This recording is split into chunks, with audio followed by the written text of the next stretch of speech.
Good morning and welcome to the final day of the ISC World Tournament here from Bear Creek Sports and Entertainment's JDT First Energy Fields, Memorial Fields. It's my first time here, Blair.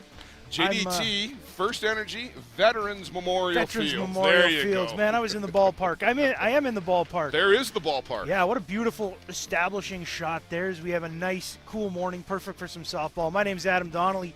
Joining me is Blair Setford as we are on to kind of the big games today, Blair.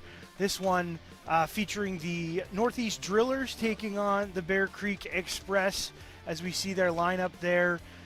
What do you see in that lineup here for the Drillers that kind of stands out to you? Well, just a couple of minor changes for the Drillers. Thomas Anoka, Riley Macchia in those 5-6 spots. Wanzera up to 4.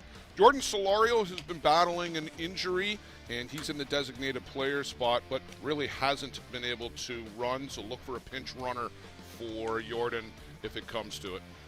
We're going to switch over to the defensive lineup here for Bear Creek. Yusuke Morita, Yusef Davis, and on the Cal Bichel in the outfield. Shortstop David Galeno, Cody Panabecker at third, Angel Adames at second, Luis Pinto at first, and then the battery of Rafa Flores.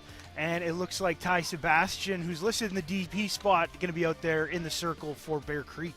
Ty Sebastian, the starter here all week for the Bear Creek Express. It was interesting yesterday, Adam. Ty started the game, but in the top of the 6th, they got a couple of base hits, and they brought in Liam Potts in the game against the Fargo Kegel Black Knights.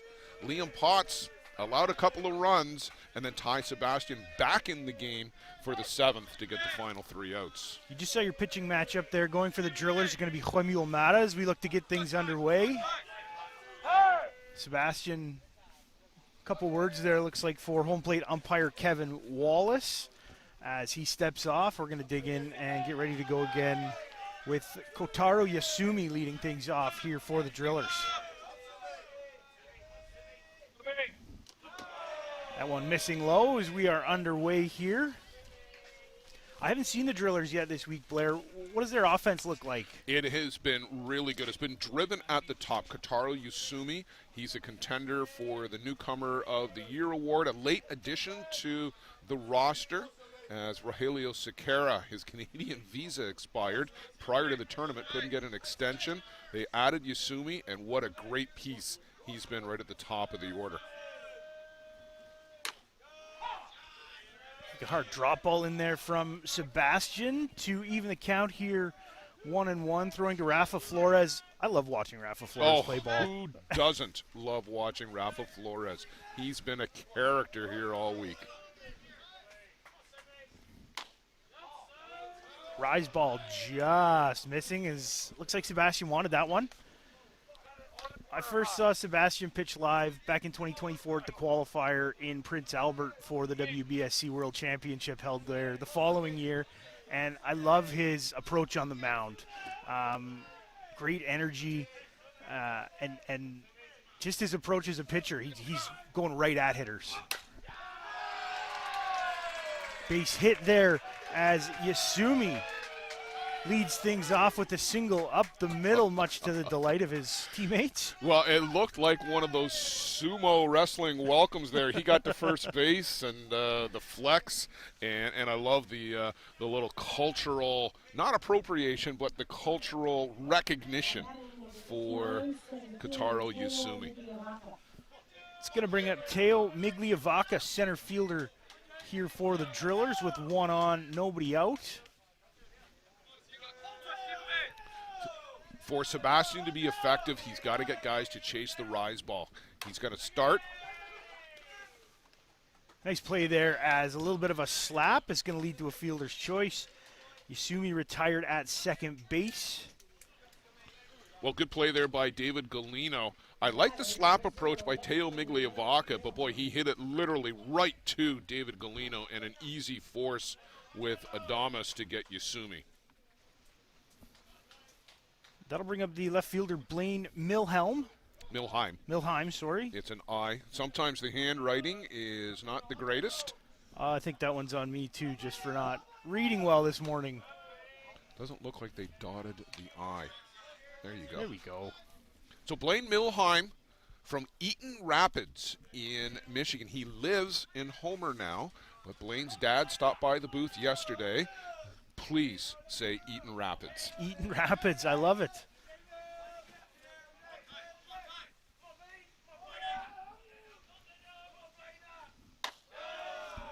Rise ball misses up there from Sebastian.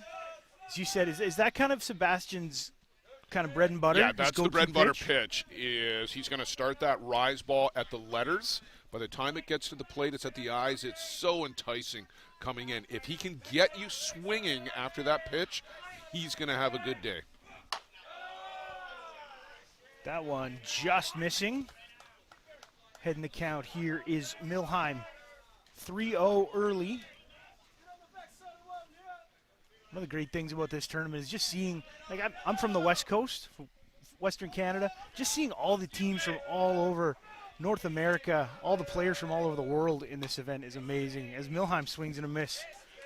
3-0 swinging. Yeah, a little surprised that they've got the green light to go this early in the game.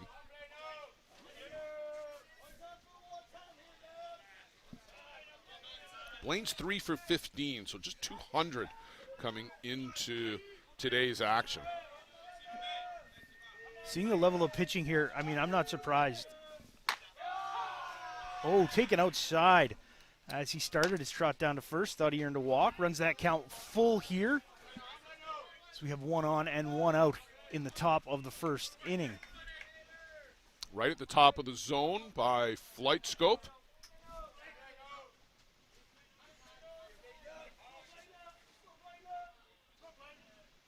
Sebastian takes his sign, looking to pay it off here. Full count. Migliavaca will get a good jump here from first base. Foul tipped into Flores' glove, the first strikeout victim. Milheim goes down swinging for out number 2 here. And that's going to bring up Juan Zara, the catcher. Always a threat at the plate is Zara. And he's having a terrific week. Comes in batting .538. 7 for 13 is Juan Zara. Those are pretty gaudy numbers. Yeah, that's a pretty solid number. 1 home run, 3 RBIs.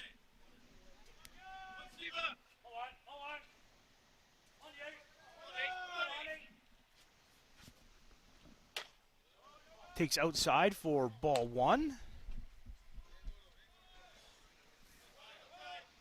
Juan's assumed the full-time catching position with the Argentina national team, with Bruno Matroni stepping down a cycle and a half back.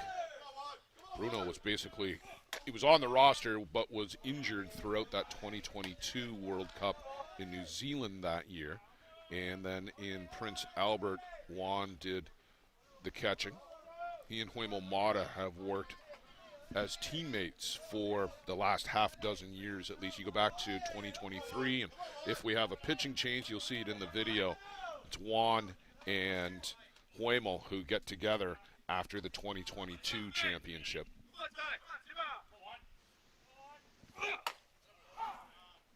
Drop ball taken at the knees there. Gonna run the count here to 2-1 to Zara.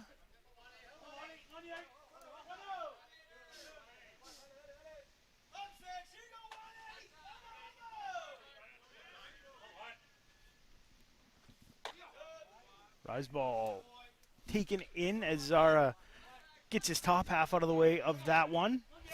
Sebastian behind here, 3-1 to the number 4 hitter here in the Drillers lineup. Ties 3-1, 28 innings pitched here so far this week.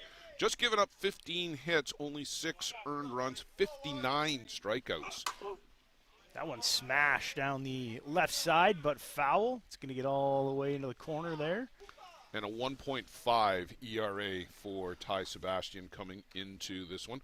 The Drillers, or sorry, the Express as a whole, 4-1 on the week. They actually had a really nervy game all the way back on opening day. Just 1-0 winners over the Broken Bow Blazers team that you would know very well. Yeah, Prince George, BC. They brought in a pitcher who He was fun to watch. Electric, I'd call him out there. So he did a good job for them. That team gaining a lot of really good experience, kind of stepping out of their comfort zone, I'd say, and into this ISC realm. Ooh, tough hop at shortstop. That one is going to get out into shallow right. Runner coming in to score, and Migliavaca slides in safely. And it's a quick 1-0 lead here for the Northeast Drillers. A tough hop on David Galino. We haven't seen very many of those this week. He tried to backhand it. It went up and over on David Galino, rolled out into short right. And by the time the Express guys got to that ball, flying around third and getting the wave all the way from Coach Brad Thompson. I love the aggressive approach from Thompson. Forced the opposition to make a play. They couldn't, and jumping out to a 1-0 lead, the Northeast Drillers. I mean, Migliavaca in that 2 spot, no shortage of speed on the base paths. So we saw him scoring all the way from first. 2-0 catcher rule in effect. Yeah, that's a good, I mean, Wanzar runs very well, but that's a good trade because Blaine Milheim, exceptionally quick. It's going to bring up Thomas Anoka here in the 5 spot, playing first base in this one.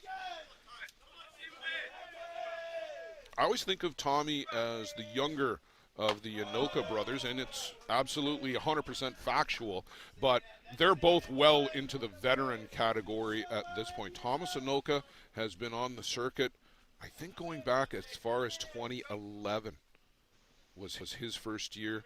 Aurora, Dolan, and Murphy, if I go into the way back machine. That's why I like sitting beside you here in the booth, because you are just the encyclopedia of everything ISC. So that one's fouled back into the screen. It was kind of a cool moment yesterday as Maccabi Canada playing over on the other field here at Bear Creek. Lots of legends on that lineup from New Zealand. Yeah, the New Zealand Black Sox Canada Maccabi squad. And great to see. I mean, I ran into Patty Shannon and Jared Martin on their first day up here at the hotel. Still haven't connected with Brad Rona. Hoping to run into B-Man at some point today. Marty Grant is here as well. Takes that one right across the knees. Good low rise from Sebastian there. But all of those guys, they set the standard and the bar for the players that followed, for the Thomas Anokas, the Ben Anokas, the Jeremy Manleys, and the guys who followed, who won the championships in 13 and in 17. Well, it was cool because Anoka, Pitarona, Riley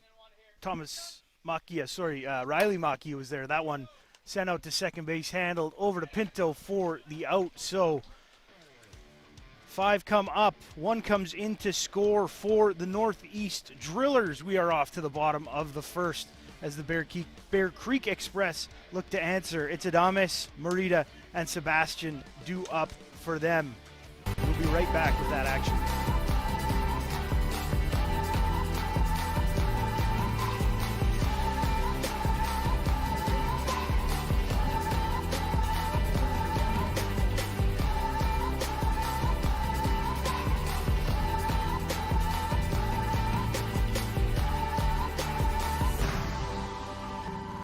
Dreamcatcher, inch by inch, we'll fight to make the lives of First Nations people in this community, this province, and on this continent better.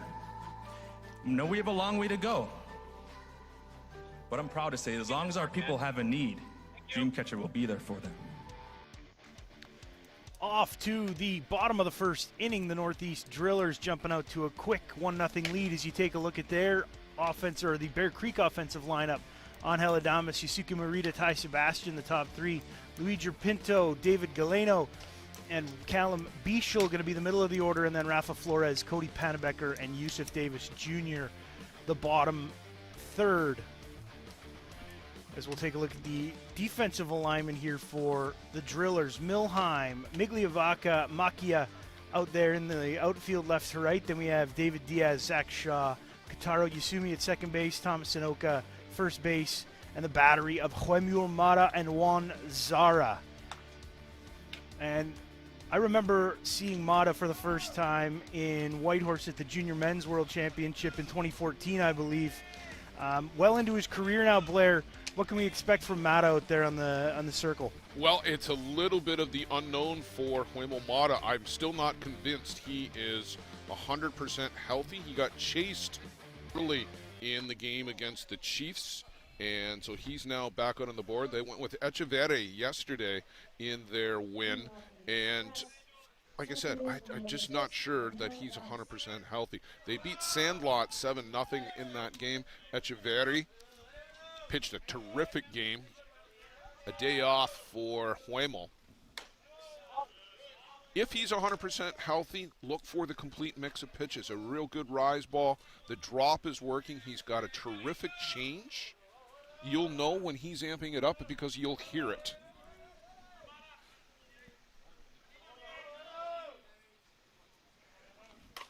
That one slapped just foul out of the reach of Diaz down there at third base. And I think they got a break there that Diaz did not touch that ball before it curved foul, too. That was slicing, kind of like one of my golf drives, and just did not contact the glove of Diaz.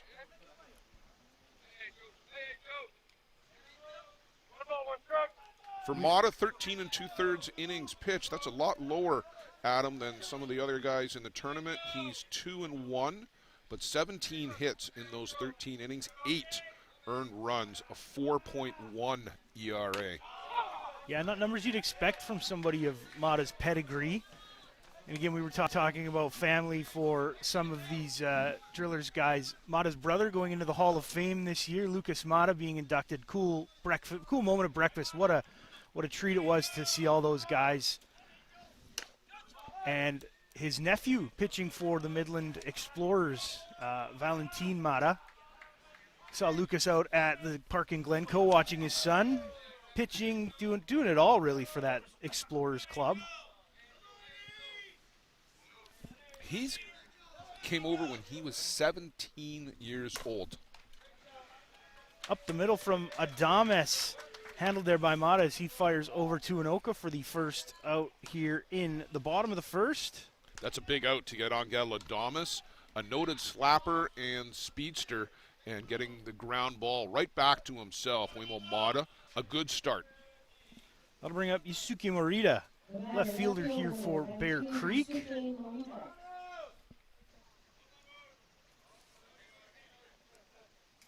Yusuke's been the team leader for Bear Creek this week offensively. Batting .500, 8 for 16. 6 singles and 2 doubles, but 4 RBIs, but 7 runs scored for Yusuke. When he gets on base, he's been able to score. Yeah, important that you have a guy up the top of the order that can set the table. Well, a couple of guys. Takes that one out from Mata. Quickly ahead in the count here, 2-0.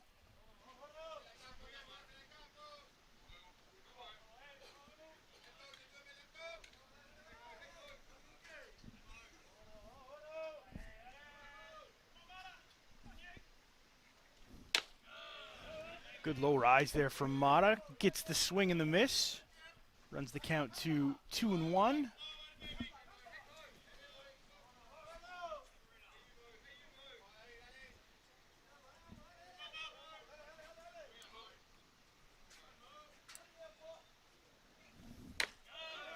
Comes back with the drop ball. Induces a swing there. Evens the count 2-2. We've talked about it all week, and Randy McLam, who has often sat in your chair, Adam, here this week, our outgoing, retiring, let's call it, umpire-in-chief, and new broadcast team member. We may have to bring him back just as a broadcaster, but this most unique stance in the chicken wing on the left arm with Yusuke. That one's fouled up and out of play on the left. Just a timing mechanism for Yusuke Morita as he gets his internal clock ready to go after the pitch. My first thought when I saw him dig in is that's a very Japanese batting stance. 100% it is. Very compact, down low, and then he explodes upwards into the ball. Just missing there. Sauer might have held that just for a second longer, just to give our home plate umpire just another look. But a full count here to Merida with one gone here in the bottom of the first inning. Slapped up the middle, that's going to hit Mata. Tough play, diving in. Merida going to be safe. So Mata might have slowed that one enough for the infielder to get there, but good wheels up the line. Yusuke Morita gets out of the box very well every time. You see 2 steps, he's in full flight. You don't often see the head first slide, but safe there at the bag from Morita. You're right. By slowing it down, I don't know if Zach Shaw gets to that, but he slowed it down enough for Morita to make it to the base, and now he's going to empty out about 1.5 pounds of dirt out of his batting gloves.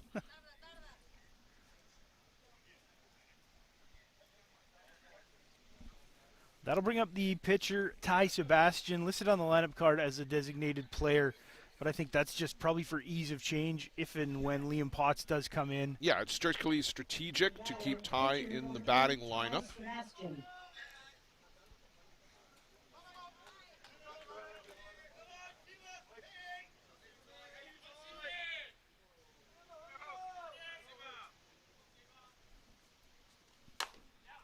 Sebastian, that one comes back on to second first for the double play. So that hard hit ground ball going 5-4-3 to end things. As we are through one complete here. Bear Creek unable to answer in their half of the first inning. It is the Northwest Steelers 1. Bear Creek Express no scores. We head to the top of the second.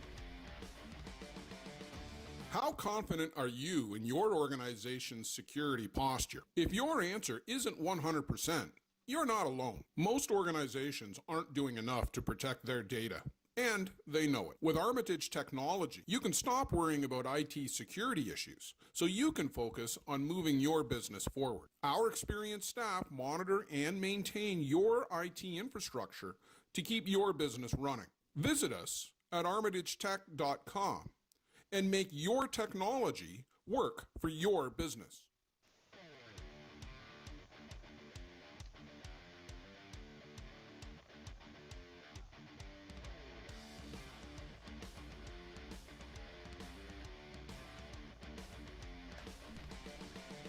The right fielder, Riley Makia, looking to get things going here, followed by Jordan Solorio and David Diaz. In the top of the second inning here for the Drillers, as Sebastian comes out here for his second inning of work. Diaz and Shaw in the 8 and 9 spot for the Drillers, Adam. They have been spark plugs for this lineup all week.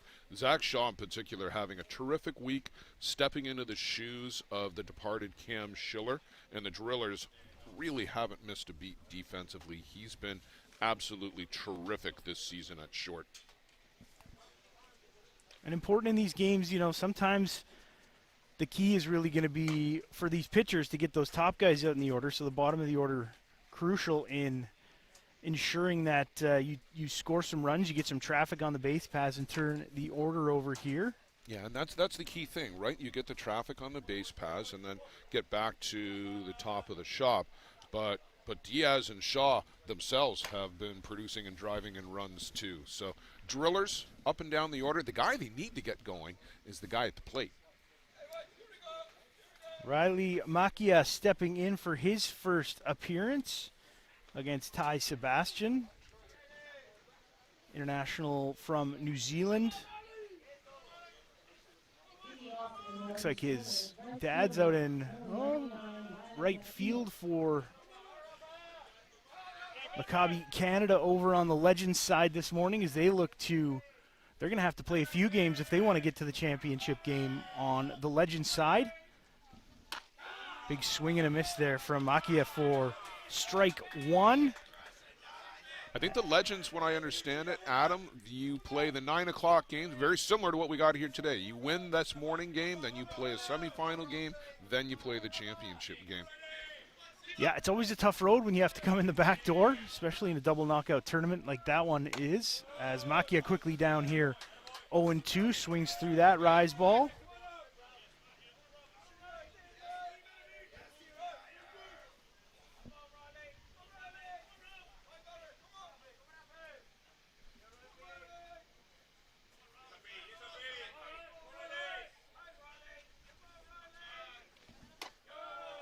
taken outside for ball one.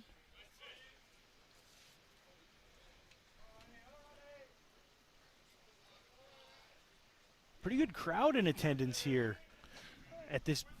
Yeah, I mean, it's a nice Saturday morning. It's warm. It's going to get toasty up there in those aluminum bleachers. It will fill up. It's only 10 a.m. here Saturday. People continue to trickle in. It was jam-packed in here last night. The outfield bleachers full. You got your first look at the facility last night. And what a great crowd we had for the winter bracket final, the undefeated game between the Bear Creek Gremlins and the Hill United Chiefs. Terrific ball game and a fantastic crowd here to see it. Sebastian just stretching out a little bit there.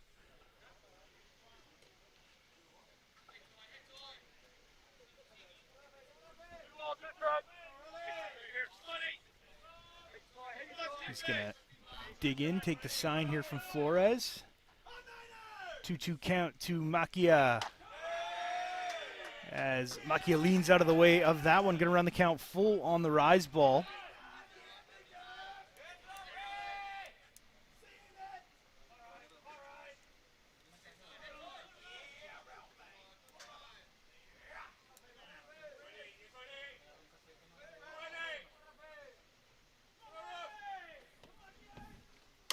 Popped up. Sebastian calling that one. He'll take that just in front of Flores. Is the catcher ready just in case? Look at Rafa Flores still looking at Ty Sebastian, then turns around. And Ty plays short all year long, and he's more than capable. Most pitchers out there, you want them walking away from fly balls, not toward them. But Sebastian, he's more than capable of handling that on his own. Couple games in Glencoe, you'd see that ball go up. Similar, the pitcher would look to his corner infielders and go, oh, I have to catch this one.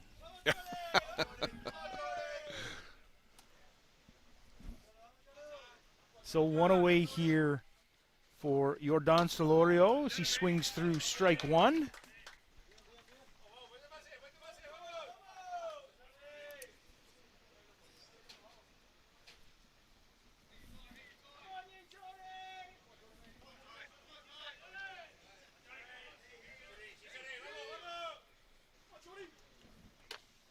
Change of pace in for strike two. I think that's the first changeup we've seen from Sebastian this morning.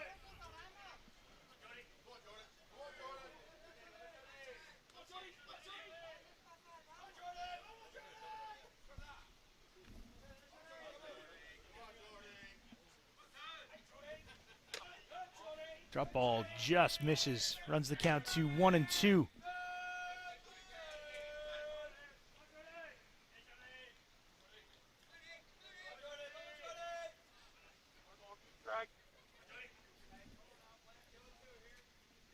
Sebastian just dealing with a big bug out there.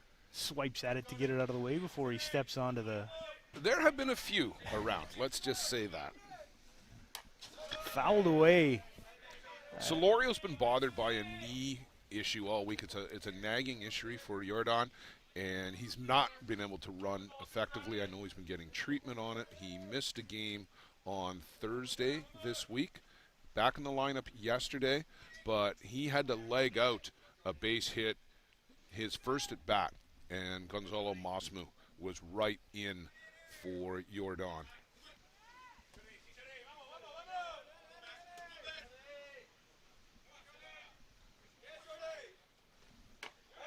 Rise ball taken there for ball two. That'll even the count 2-2.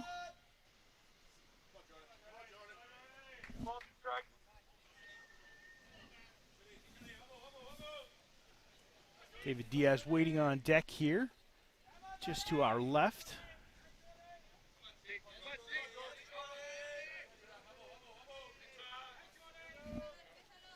That one going to be flared out to right. Outfielder coming on. Basket catch made there as nice run in for the right fielder. Cal Bischel coming on to make the catch. So two gone here in the inning. We'll bring up the third baseman, Diaz.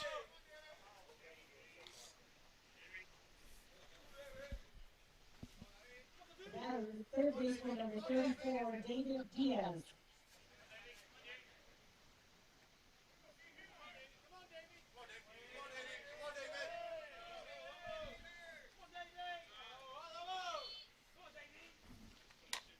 Tries to check his swing. He did go around. So quickly in the hole here to Sebastian, 0-1.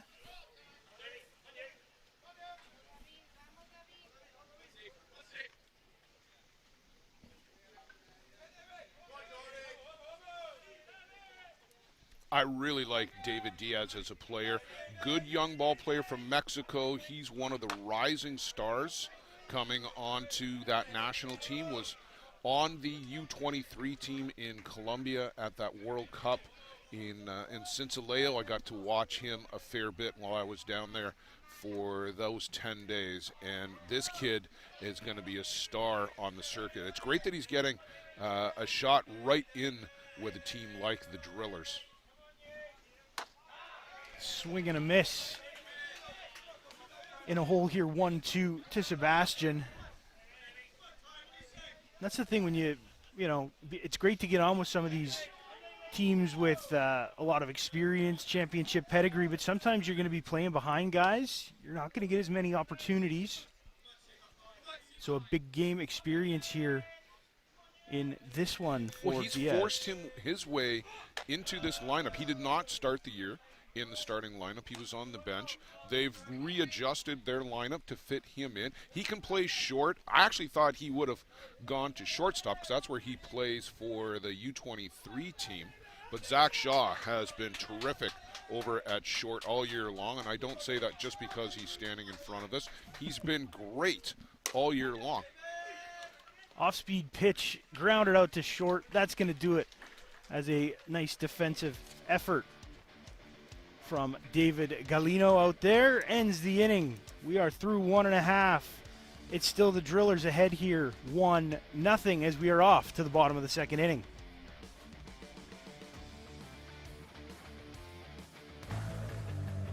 Let's talk about a local one-stop shop.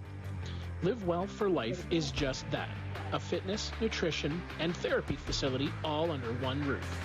Located at 3878 Wellington Street in Mitchell, Ontario, you can get so much done in just one visit. A full complement of staff on hand include chiropractic, massage, and personal training to get you back to your healthy self. Find them on the web at livewellforlifeinc.com or give Live Well for Life, a proud sponsor of the broadcast program.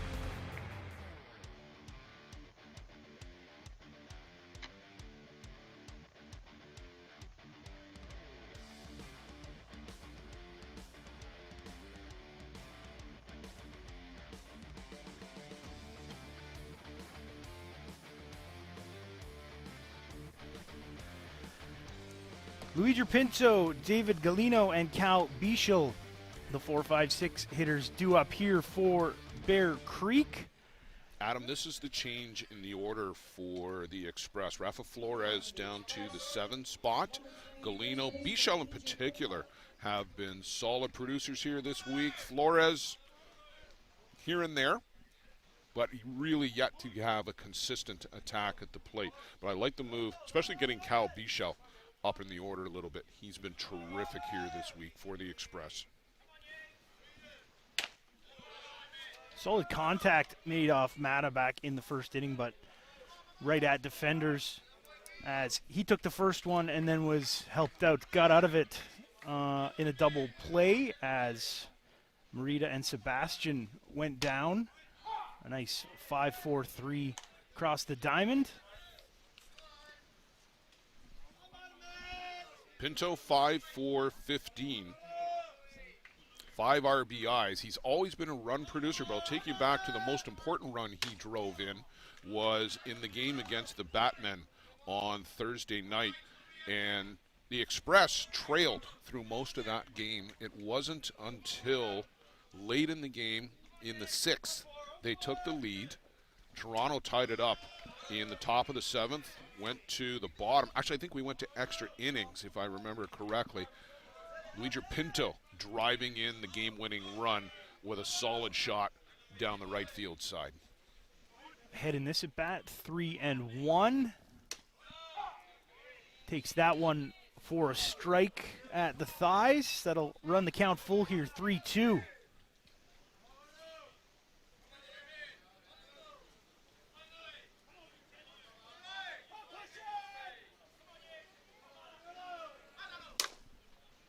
And that one's going to get through on the left side for a leadoff single here in the bottom of the second. Luigi Pinto aboard with nobody away. And that's going to bring up the shortstop, David Galino.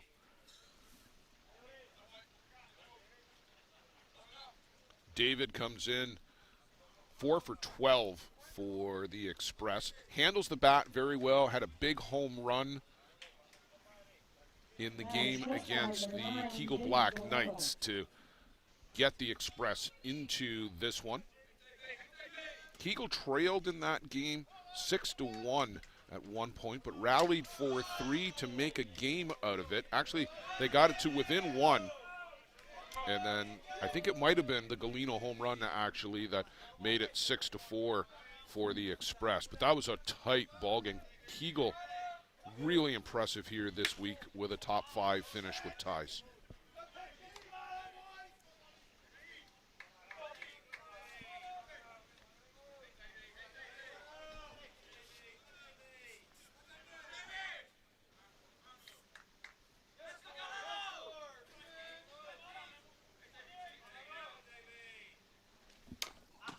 Big swing and a miss there as he just gets a bat on that drop ball. 2-1 now the count to Galino in his first look here at Joemil Mata. Both pitchers rocking the 44 Pro gloves. Kind of a newcomer in the old equipment market.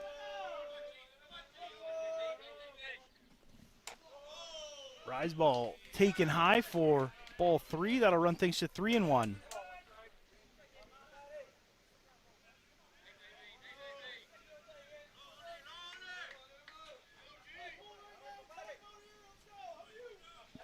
These two teams' most recent meeting, Adam, was in the loser bracket final, the elimination round final. Is that one off the mask of Kevin Wallace? And now we're going to have a bit of a you take it, no, I got it with Cal Bicho, Kevin Wallace, and Juan Zera. Nobody wanted to pick up the ball. Everybody was concerned for Kevin Wallace. They met most recently in the elimination bracket final at the U.S. National now 2 weekends ago. All the scoring in that one in the first inning. The Express went up in the top of the first. The bottom half of the first, Riley Macchia with a 2-run home run. And Matias Echeverri made that stand up the whole way for the Drillers. They would go on to play the Gremlins in the championship game. Joemil Mata was solid, if not spectacular, in that for 6 innings. The Gremlins finally got to him late in the game. Drillers rallied to tie it, but the Gremlins walked it off in the 8th. That was their 11th national championship, 6th in a row, if you can believe that.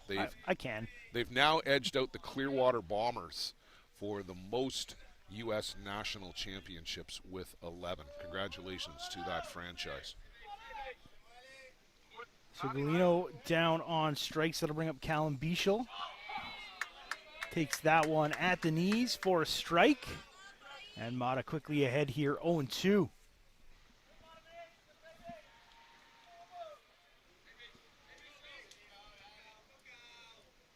Cal's 5 for 13, 385 coming in. Pair of RBIs and a run scored, 4 walks too. So he's been getting on base for the Express, and that's why they've moved him up in the order.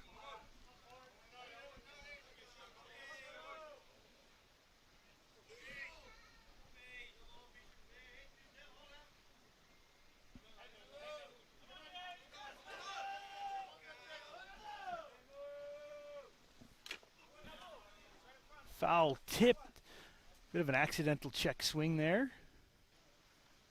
As that one in the dirt. We're just going to take a second here as Well, Juan Zera is real tough behind the plate, and Kevin Wallace is going to give him some time. Had Randy McLam up here a few times this week, and we talked about those plays where the catcher gets one in a tender spot, and umpires always look after their catchers. That's why you will see plates get clean, walks out halfway to the board, just to give the catcher time to recover. That one chopped into the dirt, going to bounce fair. Bare hand play, and that hits the catcher, the runner. Bit of a collision at first. Unintentional between Anoka and Bichel as the runner goes down to third base, and time quickly called just to make sure everyone's okay. Looks like Bichel just going to maintain a knee. That was a solid collision. Anoka having to reach into the base path there. Well, he went across because the throw from Mata hits Bichel square in the numbers. It's a nice play to pick that ball, but he has to get it away quickly, right off the back of the head. Back of the head, actually, and then Anoka, who was coming across, he just stood right on the middle of the orange and white bases, and Bichel, I'm sure getting hit in the back of the noggin took him, and then his head goes down and he doesn't see Anoka at all.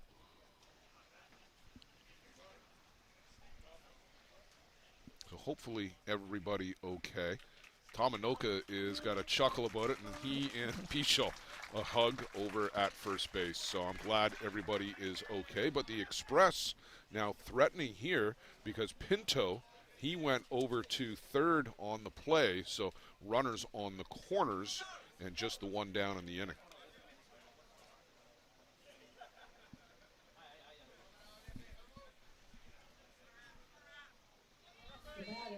That'll bring up Rafa Flores.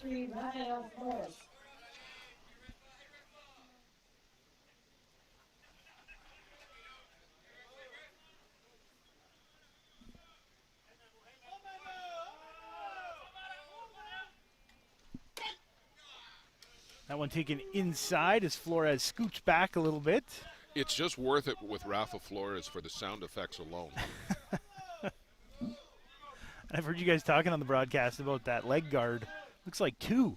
It is, actually. He's got an elbow guard around the knee and then the traditional leg guard down near the bottom. But they're color coordinated, and honestly, on opening night, I actually thought it was one piece. He can almost keep one catcher's leg guard on there as he steps up to the plate here. It almost looks like it, doesn't it?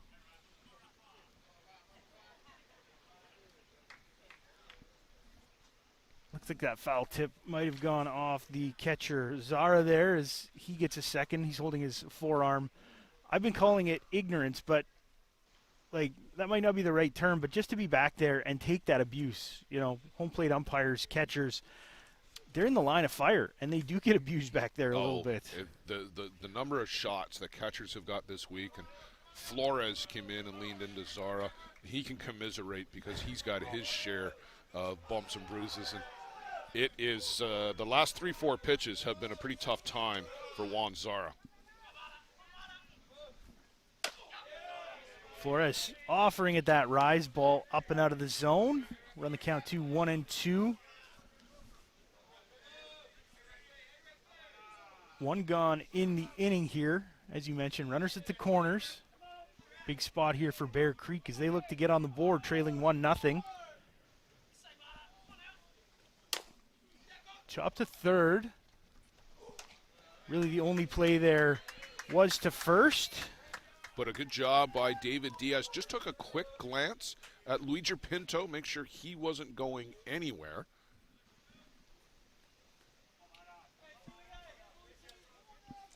You see how high up in the air this is. Diaz has to wait for it to come down. Pinto alertly back to the bag, and then the toss across to get Flores. That'll move Bichel to second, so two runners in scoring position as we get to Cody Panabaker for his first appearance in this one.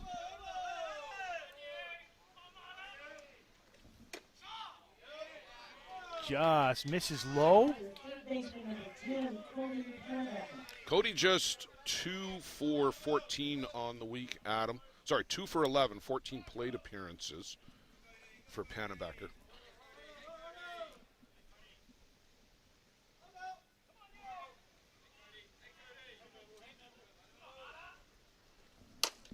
That one gets by Anoka down there. That's going to score one for sure. And here comes Bichel in to score as that one got past Riley Maki. He overran that ball a little bit out in right. Oh, that's a costly mistake by Makia. Callum Bichel came up, not quite lame, but limping as he came around third, and he's favoring that right leg, and probably the after effects maybe from that collision at first, but he did not anywhere near look 100% as he limped into the plate. You see on that replay, Makia just overrunning that ball a little bit, maybe making the throw before he had the ball even in his glove.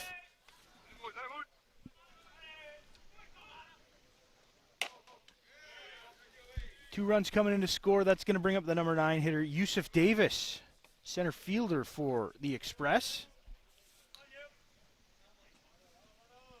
An unearned run for Bichel. That's the go-ahead run right now for the Express. Change up off the end of the bat. Davis runs well. Nice play by Mata to pick that one and fire it down to first without incident this time. So we are through 2. Bear Creek get a pair in the inning as they now lead the Drillers by a score of 2-1. Do you need a reliable supply of products to run your business? Are you tired of having to deal with multiple suppliers to get everything you need? Absolute Business Supply is your dedicated, full-service business supply partner offering over 400,000 products and unmatched customer service. At ABS, we aren't just selling products. We offer a commitment to building meaningful relationships with our customers, getting to know your business goals so we can provide the best possible solutions for your needs. Find us on the web at absolutebusinesssupply.ca and let us get it for you.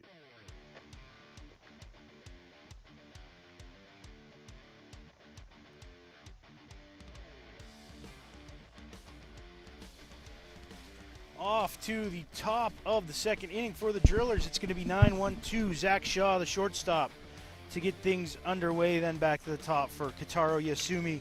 Mateo Migliavaca due up third in this inning. As the Express score a pair, as you mentioned, one of those unearned.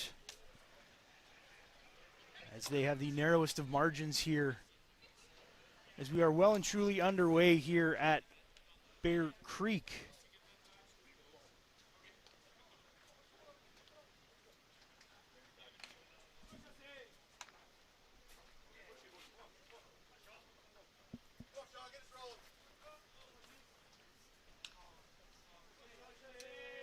See Liam Potts just down the third base side. Getting a little work in, staying loose. So Pinto has come off the field, and he's given the glove to Alan Salgado.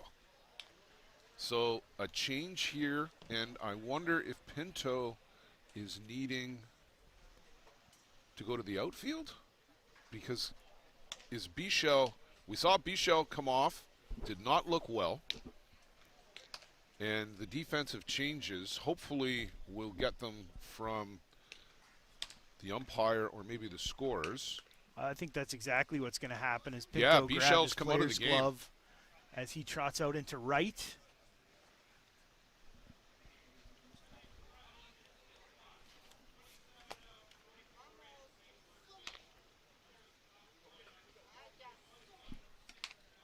Well, there's multiple changes. So Salgado is going to first.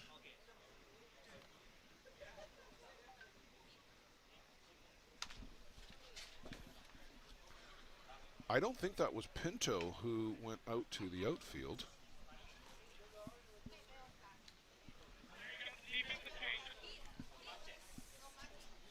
So we're going to get them here from Kevin Wallace. So Adamas to right field. In the 4 spot, Pinto is playing third. Pinto over to third. You got 27 out, 24 in. He's playing first. Salgado to first, and Bichel out. And then number 10 is playing second base. Pannebecker to second. Thank you, sir. Thank you. So Adamas to right field for Bichelle. Hopefully everybody heard that as we were getting it live from Kevin Wallace. But significant changes. So Adamas to right. Pannebecker goes to second. Pinto to third. Salgado to first. And Cal Bichelle out. Shows you the versatility of a lot of these guys, as they can play multiple positions across the field into the outfield. Well, and Pinto has done a fair bit of catching in the past too, but he would prefer to play on the infield, and that's why they went and got Rafa Flores. Salgado has been the first guy off the bench and is a terrific stick. So in power, probably an upgrade over Callum Bichelle. Perhaps not on the average side, however, and certainly not on the speed, although Allen runs very well. Adamas in the outfield, I presume he's fine over there, but I've not seen him play the outfield. Cody Pannebecker is solid at second. Sebastian quickly ahead here to the number 9 hitter, Shaw. Rise ball just fouled up and out of play over our backstop here on the left. My defensive scorecard here looks like I've spilled ink on it from all of the crossouts. Yeah, good luck reading that one. I'm sure you have a system. Memory, increasingly faulty. Still 0-2 here to Shaw.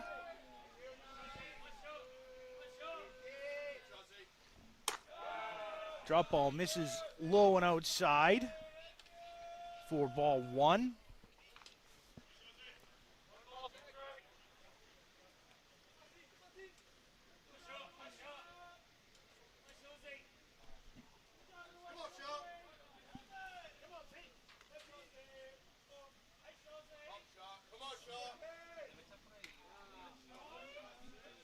And that one missing. Evens account 2-2.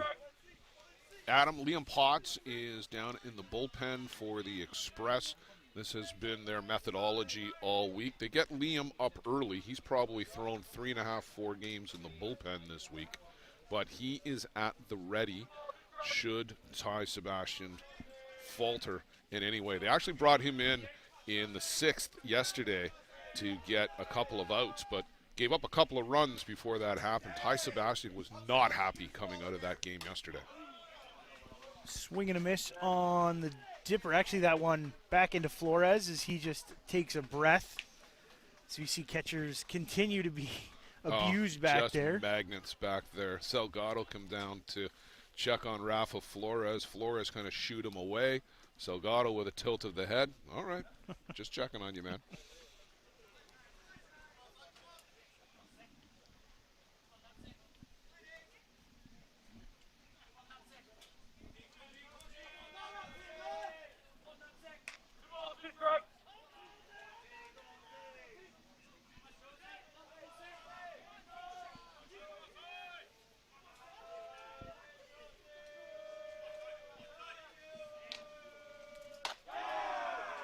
High rise ball there taken. So from 0-2, a good battle here from Shaw as the count now full, 3-2. The pace is really slowed, and honestly, Ty Sebastian normally is a quick worker. I'm not sure he's at his best with this real slow pace. That one going to be shot into shallow left, coming on. That's going to drop. Good route taken to the ball by the left fielder, Milheim, as he holds that one just to one base. That's actually Yusuke Morita out in left. No worries. It was an exceptional path to make sure he wasn't going to give away the extra base. But what a great at-bat by Zach Shaw. As you said, was down 0-2, worked it back to 3-2, and just punched it out to short left and aboard with a base hit. Doesn't matter how hard you hit it, it's more about where you hit it. So that's going to bring us back to the top for Kotaro Yasumi. 0 for 1 in this one. or sorry, 1 for 1 in this one, as he has a single but was erased on the base paths. Started things off with that hard ground ball up the middle off of Sebastian.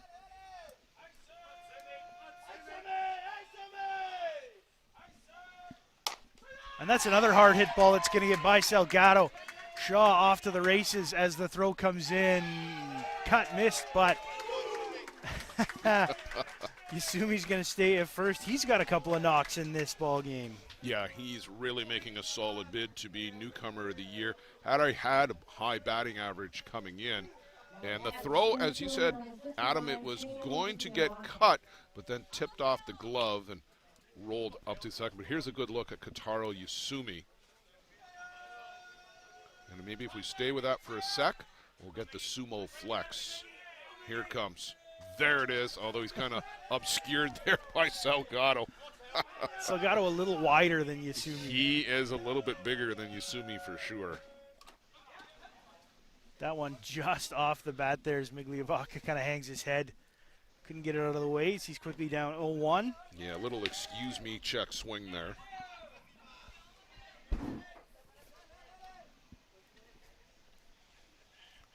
Yasumi runs very well.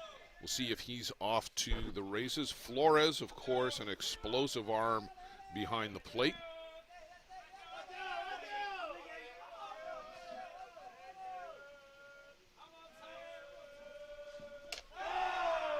Taken high, evens the count 1-1. And Yasumi just sneaking off a little bit. Well, don't be surprised if you see a snap throw down to Salgado at first, too. The catchers, the veteran guys like Flores and Zara and Matroni, they've been testing the new kids on the block, see if they can catch them napping and wandering too far off a base.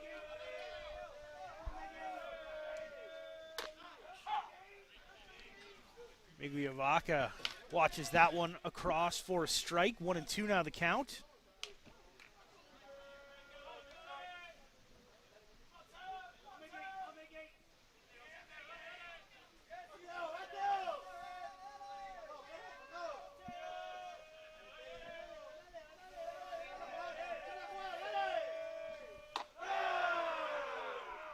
Spits on that rise ball as he watches it go by to even things at 2-2. And Liam Potts throwing with just a bit more urgency now in the bullpen. Something cooking here for the Drillers. You can hear their dugout beside us. Pretty animated over there as that one's taken to run the count full. Flores, just a quick word in the ear of home plate umpire Kevin Wallace. He and Bruno Matroni, they worked the umpires all game long.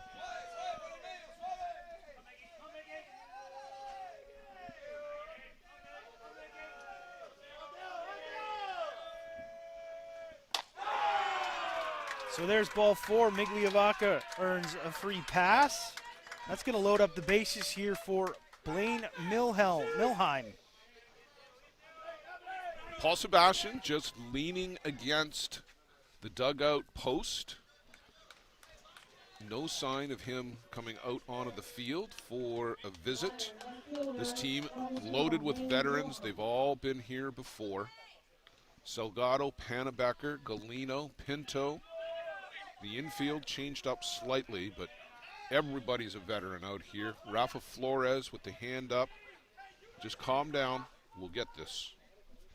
So you see the infield come in here ready to cut off that run at the plate.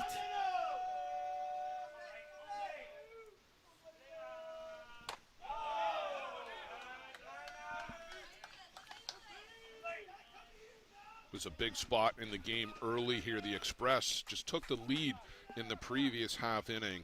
And now the Drillers threatening, bases loaded with nobody out.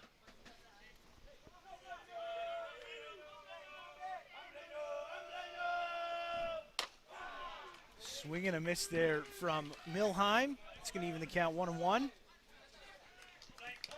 Wayne was 3 for 15 coming in, strikeout in the first inning.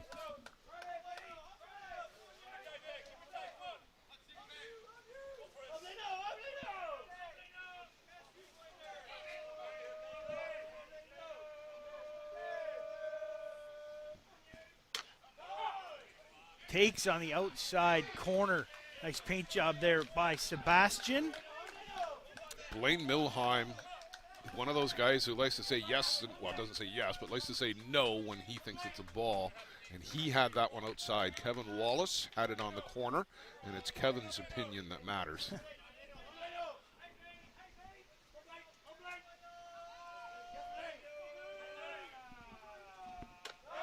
Takes up and away for ball 3. Terrific hitters count here for Blaine Milheim. He can afford to be choosy.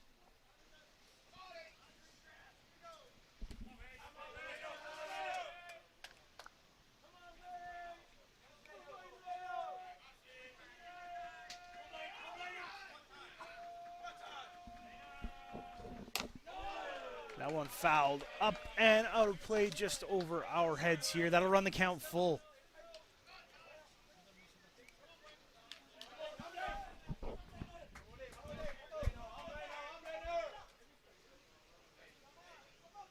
Nobody out, so I don't expect to see the runners running, but an opportunity here to get a good jump. Got to be careful not to get doubled off. That's the big thing here that you're concerned about as a base runner. The old adage, make sure it's through.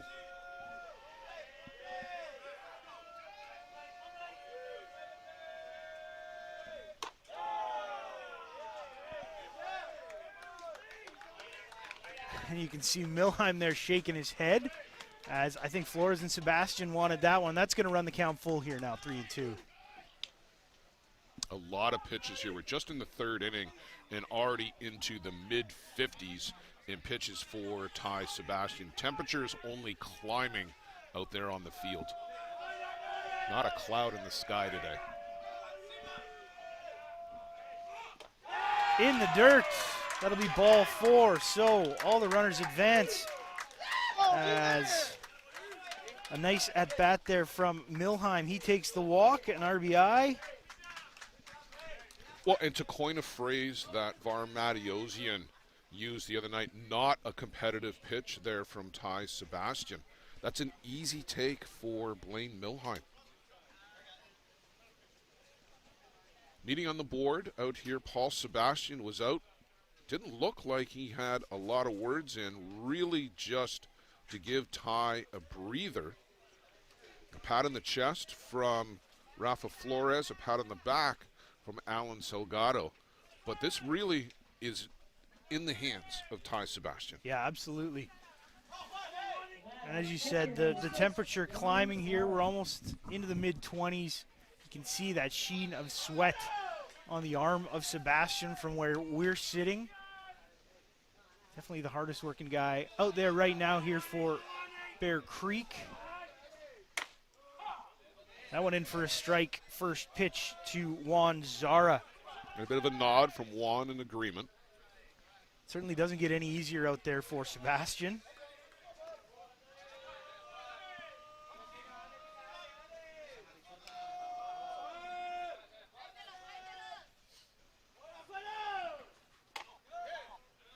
Takes that one outside, evens the count 1-1. Juan reached on the error, the rare error by the shortstop David Galino as the ball took a bit of a high hop on his backhand and rolled up his arm, and that actually indirectly led to the run. The initial run of the game, at least, for the Drillers. Still no outs here for Bear Creek. And that one hit hard up the middle. That's going to score at least 2. As here comes Migliavaca, the throw. Not going to be in time, down to third. In there safely is Milheim, and there's runners on the corners with 2 more coming across. I wonder if instead of trying to come to the plate, Yusuf Davis maybe just brings this ball in, because he gives the runner the opportunity to end up ultimately going first to third. Milheim in with the head first slide. Migliavaca was flying around the bases. They were never going to get him at the plate, and they gave away an extra base to Blaine Milheim. And so that'll bring up Inoka for his second trip. Still no one out as he's first pitch swinging that one straight back to the screen.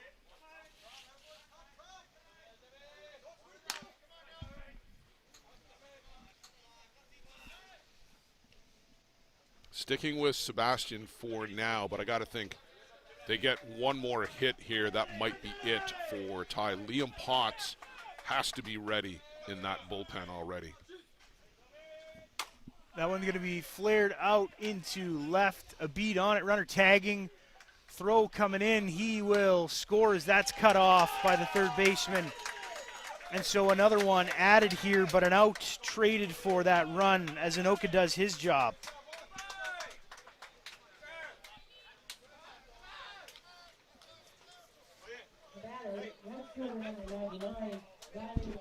That'll bring up the right fielder, Riley Macchia, for his second trip. Popped out to Sebastian in his first go-round. Change-up in for a strike at the knees as Zara remaining on first. Just the one out with Zara, the catcher. They'll get a replacement runner for him at the next out.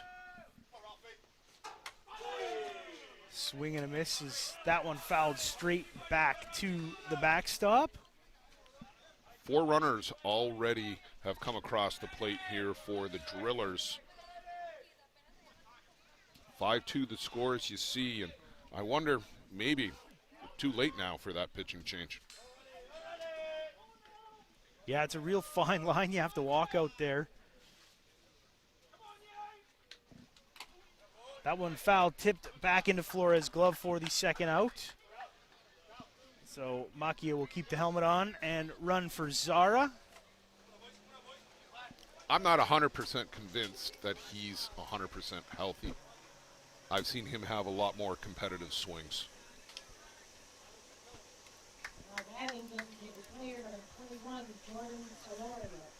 It's going to bring up Jordan Solario. Fly out to right. Back in the second inning, his second trip here.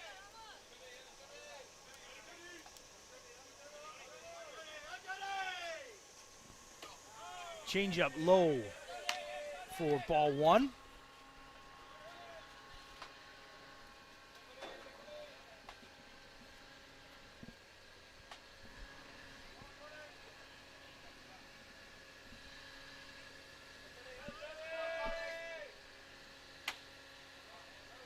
Takes that one high, quickly ahead here, 2-0.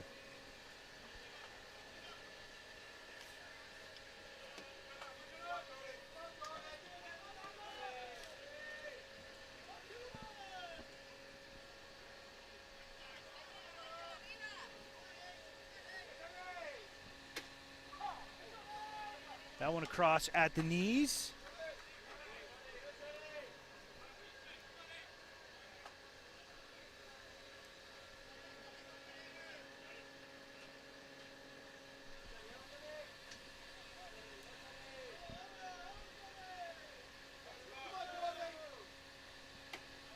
Swing and a miss from Solario.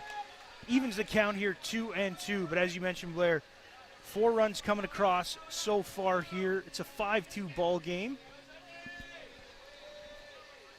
As the Express looking to get out of things here in the top of the third without any more damage. Bear Creek are still going to have 5 at-bats left, but they can't afford to go down any further. That one just misses outside. That'll run the count full 3-2.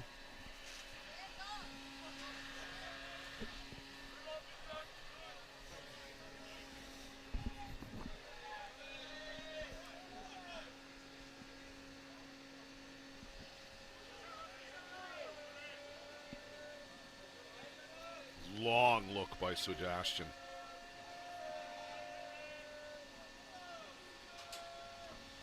Change up, that one's going to be hit well going back and taken. That's Adames who's moved out to right field. He made a nice grab out there going back 2-3 steps. Strong inning here, Adam, for the Northeast Drillers. Not only do they get the tying run back, they tack on 3 additional ones. Yep. Back with the bottom of the third, the Express looking to answer. We'll be right back.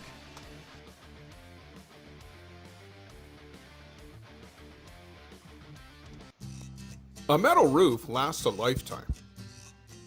Thousands trust Metal Roof Outlet to install stylish, stone-coated metal roofing that looks just like traditional shingles.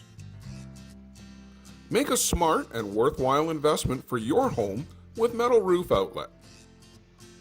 Contact us through metalroofoutlet.com to get a quote for a roof replacement anywhere in Southern Ontario. Because when you trust Metal Roof Outlet with your roof replacement, it may be the last time you ever replace your roof. How confident are you in your organization's security posture? If your answer isn't 100%, you're not alone. Most organizations aren't doing enough to protect their data, and they know.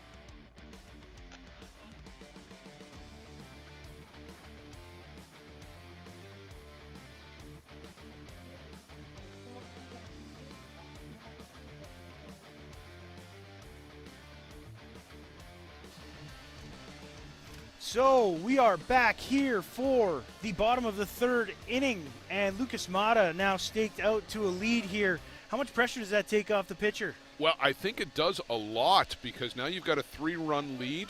You don't have to quite be so fine. Huemo, I mean, he's been in these situations before. He's faced this team over the course of the season. He knows what to expect with everybody here. Adames slaps that one off the glove of the third baseman, Diaz. As good cover by the shortstop, as that could have been extras if it got to the outfield, but Shaw making a nice play there, backing up his third baseman. Yeah, it came in behind David Diaz. That's got to be his play, because if Shaw has to get that on the second bounce, you're not going to get Adames. Diaz was trying to throw it before it had it in the glove. Just brought the glove down to make the transfer, and it tipped off the top. That'll bring up Yusuke Morita for the second time.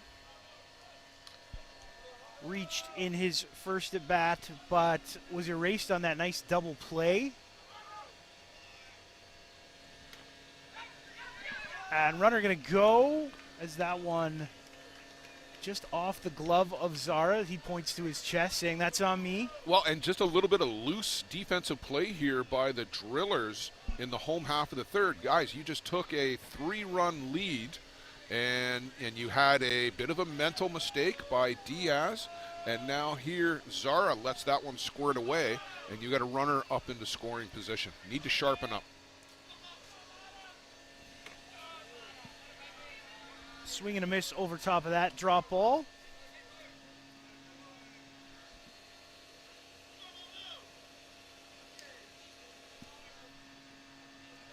Adam, we were talking about the temperature up there, 24. It's going to get to 28, but with a little bit of humidity in the air, it's going to be a hot day here. Mata missing low and away with that one. Mid-70s on the radar gun right now. Wimble Mata probably 90, 92%. He's had it up to the low 80s this week.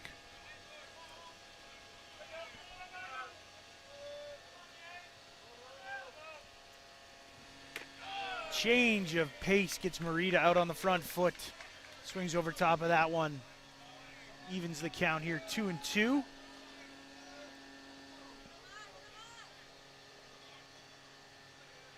I know I was watching back in my room, Hill United the other night. Diaz was popping it up at 89. Yeah, Marco Diaz, top of the radar charts this week. Jack Besgrove, not too far behind at 85. But Diaz in a world on his own up there at 89. That's like the top echelon in history. I've often talked about Gene McWillie, 89 miles an hour for the Saskatoon and Victoria Bates and all the teams that Gino played for back in the late 70s, early 80s. One of, if not the hardest throwers in the game in history. Marco Diaz right there with him. Swing and a miss gets Morita to go down on strikes. So a good bounce back at bat there for Mata. That's a big out for Huemo Mata. Merida has been the toughest out for Bear Creek here this week. And getting him without conceding anything further to Angel Adamas is a good start here for Huemo Mata.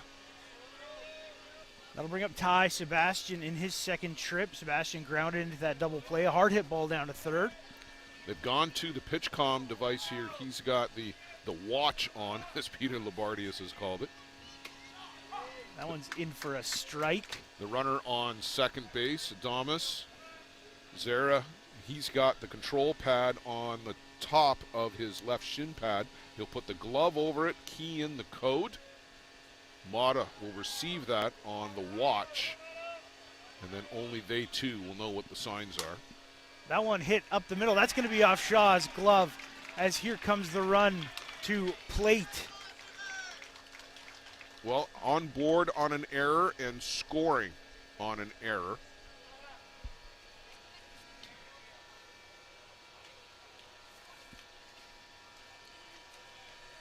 And yes, a bit of a tough chance for Zach Shaw. You see him looking at the glove. That's a play he's made many times here this week.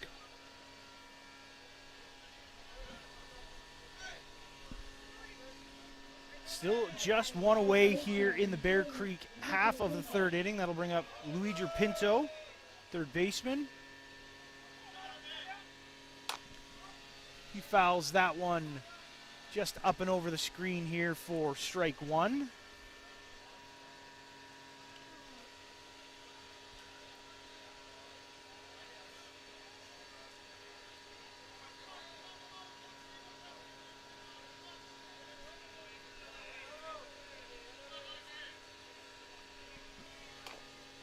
Change up there. That one's going to be fouled back and off Zara as he's down in a heap.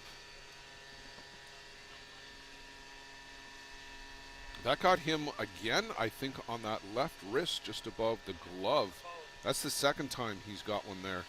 And, boy, I hope that is not as serious as it looks right now for Juan Zara. They're looking at that left wrist.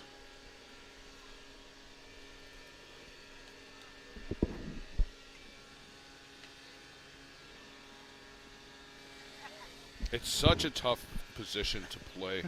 I mean, we've already talked about it here. This is the third knock already, and we're just in the bottom of the third inning. It's the third knock for Juan Zara. We've seen Rafa Flores get one as well. It's not a good day to be behind the plate here. No, it is really tough to be behind the plate. The backup catcher for the Drillers, if it comes to it, and we actually saw this in one of the U.S. national games, it's Teo Migliavaca.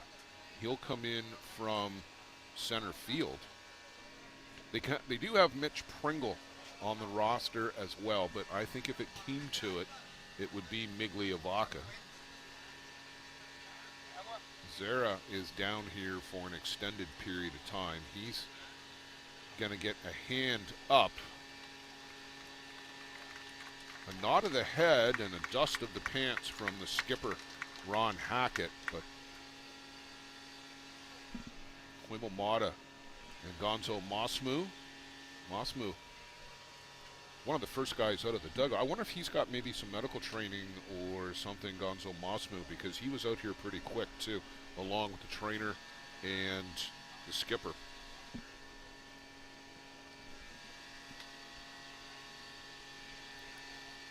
So Zara with the mask now back in place, and is he going to get a warm-up toss at least? Doesn't look like it. Juan Zara, no, I'm fine. Don't need a warm-up toss. Let's just go. Oh, catchers are a special breed. They certainly are. Takes that one. And he's grimacing because he had to go down to the backhand, and like you couldn't have thrown him a tougher pitch to handle. He's already got tape on it, and you see the shrug of the shoulders from Zara. He's like, really? That's the pitch you give me on my the first one here? And I can't blame him. Huh. Just one away here in the bottom of the third. One run across for Bear Creek as they've cut that lead to 5-3, and that one's going to be hit to Shaw. Again, Goes down to the knees. Has a hard time handling that. Nobody more frustrated on the diamond right now than Zach Shaw. That's 2 straight chances that have clunked off of his glove. And again, this is a routine play for Zach Shaw. This is the broadcast curse. I've been saying how well Zach Shaw has played all year long. And sorry, Zach. So with the tying run at second, Sebastian's going to be lifted for a pinch runner here. A little more speed on the base paths. And, just give your pitcher a bit of a break. Yeah, well, Chase Konechny runs as well as anybody in the tournament. And a good idea here. They burned him really early in the game yesterday, waiting until the 3rd inning. But I like this move here because, to your point, Adam, it gives Sebastian some relief to get back to the bench. And if they can tie this game up, that might go right to his legs as well. Yeah, absolutely. Well, we mentioned Mata coming out with the lead, being let down a little by his defenses. He's going to take that one. The throw to second gets Pinto. It's now 2 out in the inning. Runner's going to remain at the corners.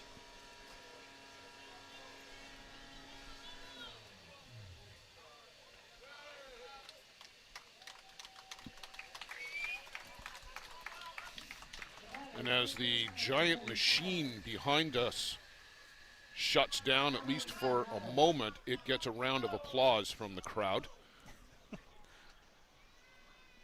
I thought it was an airplane putting in an international airport here at Bear Creek potentially as the next upgrade. Am I right in thinking we're going to get a couple more ballparks out here at some point? I've heard another field. I've heard a press box on each diamond in between the 2 black posts. There are plenty of plans. I'm told the Canadian Championships on the men's and the junior side, the U23 and the men's, Masters men's, those 3 events will come here next year. And we're back here in 2028. And the group here have got unlimited plans for this diamond and this facility. It's a terrific facility. It's only going to get better. And I know they want to bring, ultimately, they'd love to bring a World Cup here of some stripe. Certainly a great place to watch a ball game. You got the elevated stands behind home plate. Lots of seating in the outfield. Folks bring their lawn chairs and tents for some of those open spaces, as that's going to bring up Salgado here for his first trip. Oh, and plenty of pop in the bat of Alan Salgado. Like I said, this is an upgrade in terms of power potential on Bichelle. He won't hit for as high an average, but at this point, you need to generate some runs. Behind on that one as that's fouled off to the screen on the left. Nice play there. Yeah, Paul Sebastian showing some good hands.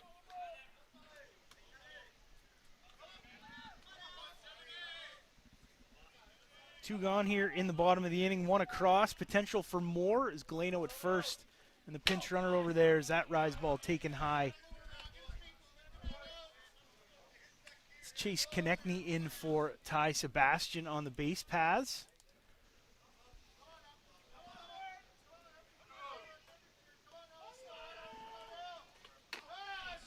Holds the hands back on that one as it takes it just low.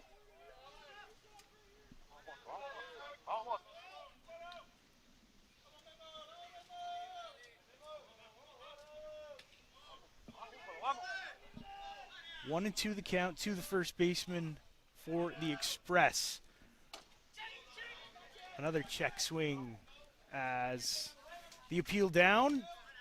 Third base umpire says he didn't go. That's Mike DeBrew out there. Evens the count here, 2-2.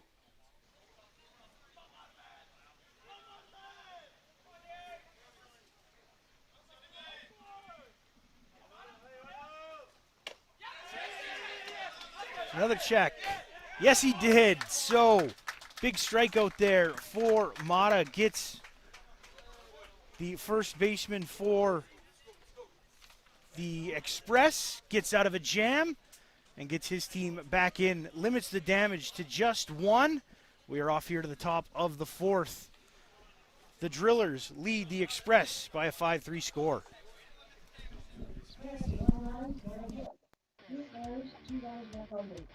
Peligro Sports provides the essentials needed to give your team an edge on the field. Our brand is rooted in creating a unique experience tailored to the specific needs of your team to ensure your performance is at the best level to execute plays. At Peligro Sports, we rally behind our athletes and understand their fight to take their game to a dangerous level. Visit our store at 2200 Amsterdam Avenue in New York City or see us online at peligrosportsnyc.com. Thanks to Jose and Peligro Sports for their support of the broadcast program.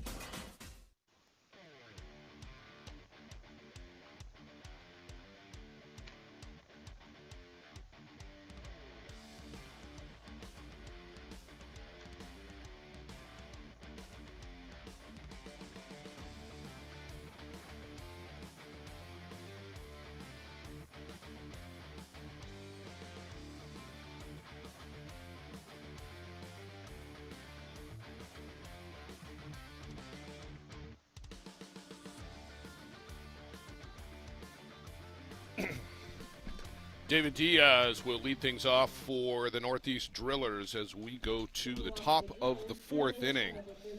Long 3rd inning as both teams sent multiple guys to the plate. The Drillers in the 3rd sent 8 guys. 6 came to the plate for the Express. 4 runs across in the game. And, 5-3. I don't think that's going to be the final score as both of these teams trading heavyweight punches right now, going back and forth. Ty Sebastian is back out on the board for the Express. I'm sure Ron Hackett had a chat with his team in the dugout about tightening up defensively. A pat on the back, I'm sure, also for the Drillers and Zach Shaw as they managed to get out of that. Only 1 run in. I mean, we're talking like it was the end of the world. Actually, it was only 1 run in that the Express scored. So they're still out in front by 2.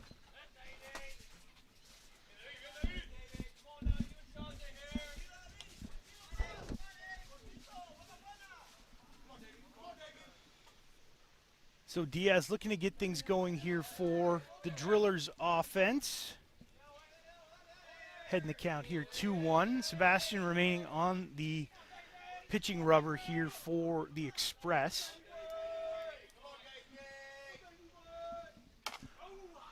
That one fouled way back out of play on the left side. Rafa Flores, that ball was way back over the grandstands. Rafa Flores pantomiming like he was going to make the catch in front of the screen. We should just put a camera on him full time every play. You could get that sponsored, the Rafa Cam. The Rafa Cam, love it. 2-2 now, the count to Diaz. Strike 3 looking Diaz. Knew it right away. As he takes the long walk back to the dugout. And now Zach Shaw looking for a bounce back at bat here after a tough outing in the field there in the last half inning for the shortstop. As you mentioned, the damage limited to just 1 run. Could have been a lot worse. Yeah, it really could have. And they've still got the lead 5-3, and they continue to have to play with the lead. And that is the good thing if you're a Drillers fan, is despite the mistakes in the field, still out in front. Shaw had a single back to start the 3rd inning, ended up scoring. That's a hard hit ball. And Salgado just nice pick there, just drops his heel onto first base. Quick 2 outs here for the Express. Yeah, Zach Shaw hit it hard, but Alan Salgado equal to the task. I mean, this is how deep this Express team is. Alan Salgado is a premier defender and a top hitter, and he can't get into the lineup either. That turns the order over. Yasumi coming up for the second time. He's got a couple of hard-hit singles in this one, a run scored back in the second. As he steps in for the third time here facing Sebastian. That one up high, out of the reach of Flores, back to the backstop. So third time through. I guess now it's a battle of adjustments here. Who's going to adjust to who between Sebastian and this lineup here for the team in blue? Haven't seen the rise ball nearly as prevalent from Sebastian as it's been in previous games. Just threw one there. But against Sandlot yesterday, sorry, not Sandlot, but against Kegel yesterday, even against the Gremlins in that 2-0 loss, Sebastian worked that rise ball in at the letters and climbed up over the eyes. Haven't really seen that pitch near as much today. A lot more of that pitch, the drop. Yeah, he's mixed in some off-speed stuff too, just to keep these hitters off balance a little bit. And at what point in a tournament of this length does fatigue come into the play for some of these guys? Around yesterday. So Yasumi reaches for the third time. He takes a walk. And now Migliavaca here for his third appearance. You really saw it with, I thought, the Sandlot team yesterday, Adam. They just looked tired out there. And it's a long week. You know, we talked about the grind, the old saw of it's a marathon, not a sprint. This is why you do want to stay in the winner's bracket to the greatest extent possible, and especially on a day like today. It's going to favor the Bear Creek Gremlins. Somebody's going to have to play a minimum of 2 and possibly 3 games to win that ISC championship, to take that away from the Gremlins, who earned their break and earned their way directly into the championship game last night. That's the gauntlet that has to be run today.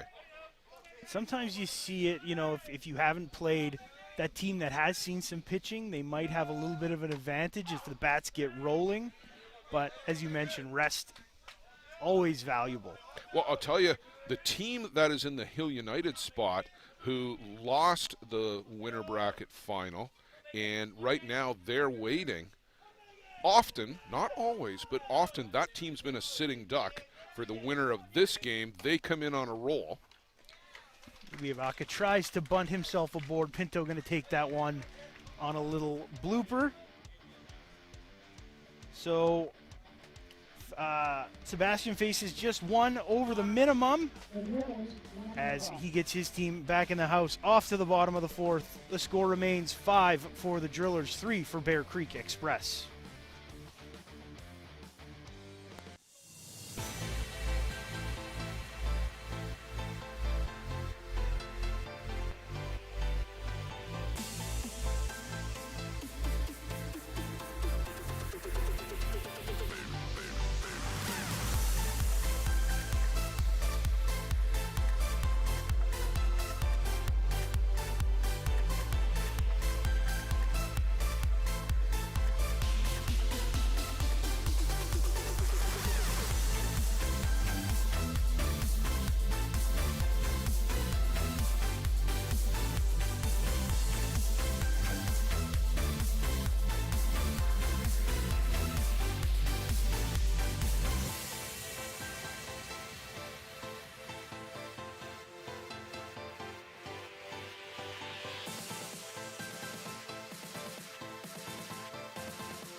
Blair, we're halfway through this one. So far, the Drillers with the slight advantage, up by 2. What's it going to take for both of these teams, for either of these teams, to really push through and take this one? Well, we've seen how both teams have scored here. They've been able to bunch the hits together, take advantage of the opportunities. I know it sounds a little trite, and again, we talked about the Drillers need to sharpen up defensively. They gave away an unearned run there to Bear Creek in the prior inning. That's a high chopper to Shaw. Nice pick not going to be in time as he was way off balance after taking that high hop out. It's short. Flores aboard here. And right now, I'm sure Zach Shaw would love for the ball to be hit to anybody else on the diamond. It just seems to be finding him every hit. None of them particularly routine. He's got to go back and get this one. Stumbles just a little bit, and Flores beats that out by 2 or 3 steps. And they immediately get a pinch runner for Rafa Flores.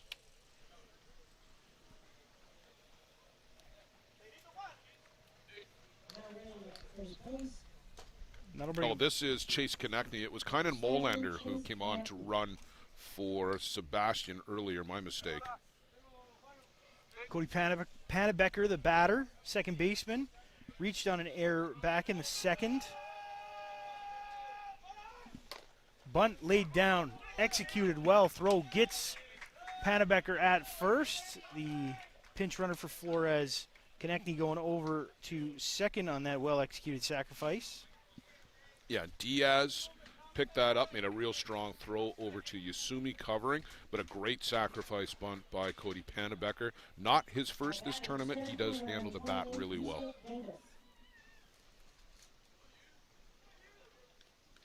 So Yusuf Davis, number 9 hitter, grounded out to Mata back in the second inning.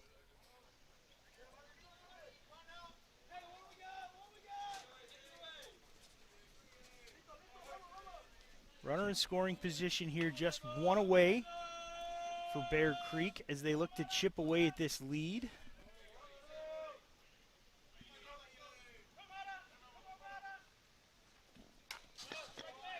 Swing and a miss, or sorry, a foul ball straight back to the backstop here. Low rise from Mata.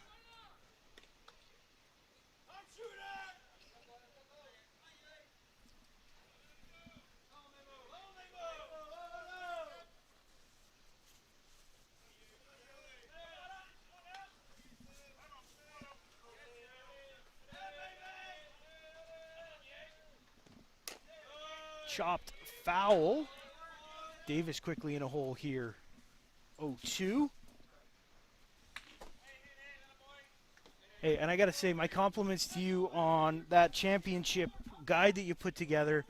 I've been using it quite a bit over on the Legends side over at Glencoe, looking up records. We got all kinds of records holders over there. Trevor Ethier playing for the CR Brewers. We mentioned those 4 Kiwi legends playing for Maccabi. And it's great reference guide. Well, that's what it's there for the fans, for the players, for everybody to be able to refer back to not just last year's ISC World Tournament, but the history of the ISC. Brian Aratus, who is a new commissioner, in fact was elected to the executive committee here this week. Brian's been our communications specialist. He'll continue with those duties amongst all the new ones.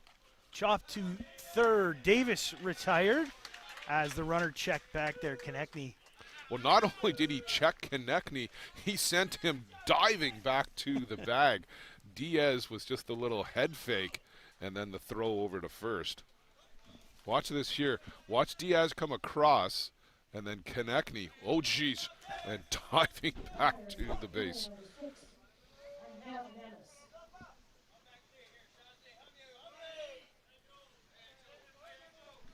So back to the top of the order here. Angel Adames reached on an error back in the third and scored that run to make it a 5-3 ball game.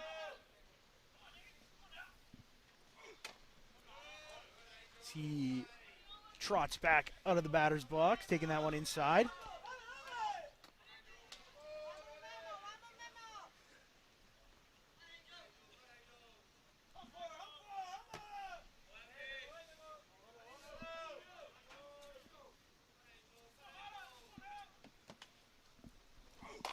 That one slapped, foul. Going to be high off that screen out there. Yeah, no chance for anybody to get anywhere near that one. Watch the front foot of Angel Adames. When he is slapping, he will bring that foot all the way in behind his left leg and then run up through the box. That's his starter mechanism. But he drags it or lifts it and folds it all the way in behind the left leg. Doesn't do it every swing, but if he's slapping, just keep an eye on that. That's your trigger. Got the hands already spread.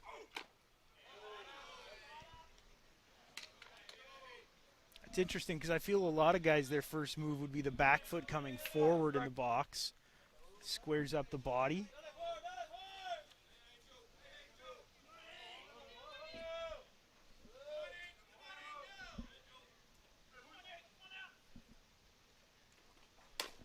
And he's swinging that one up the middle. Here comes Konechny, the throw. Not in time. As the Express add another here, cut that run, or cut that lead to 5-4. Well, a great bit of hitting here by Adames. Hits it right back up the middle, out onto this lush carpet, and the ball really slows when it gets out onto the grass here, Adam, at the JDT First Energy Veterans Memorial Fields. It is super thick. They've been cutting it every day, but the ball just gets out there, and it doesn't stop, but it really noticeably slows. I wish my hair was that thick. I wish my lawn looked that good. Yusuke Morita up for his third trip. He's going to chop that one. That's going to be a tough play as Shaw takes it. Can't get a handle on it. I'm not sure he would have had Morita, though, as he slides in.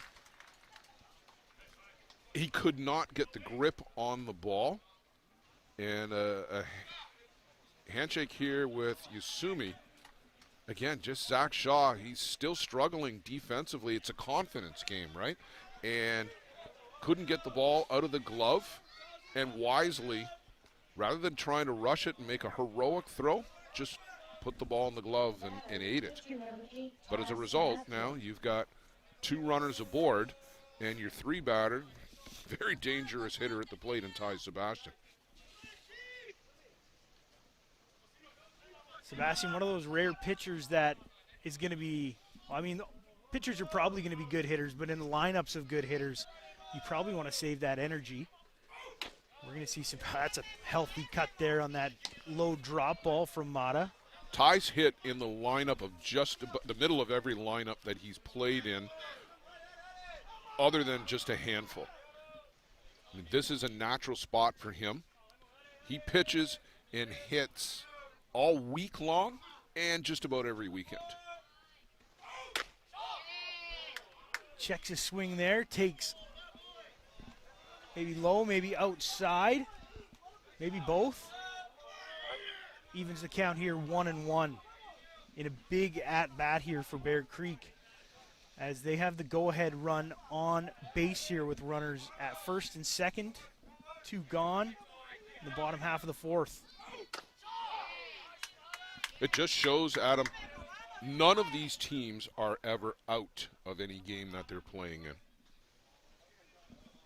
Right? And we've seen this a couple of times here this week, where teams have been down 7-8 runs and they've come back. Well, certainly at this level, probably not a lot of secrets. These guys are going to face each other on a semi-regular basis. Well, Peter Labardius, and I love the term, it's almost like they've been in a league of their own, the top 6 teams here all year long. They've been playing each other back and forth, and to your exact point, there are no secrets. That one fouled back and out of play. Sebastian stays alive. The volume is going up from Huemo Mata. I like to say that's usually equating to the velocity going up as well.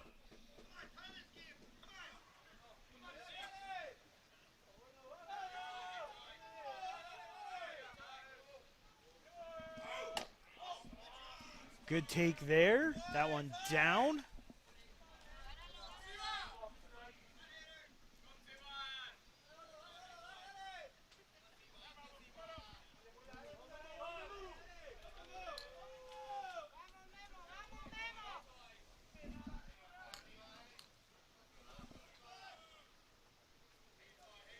Sebastian, all business up there.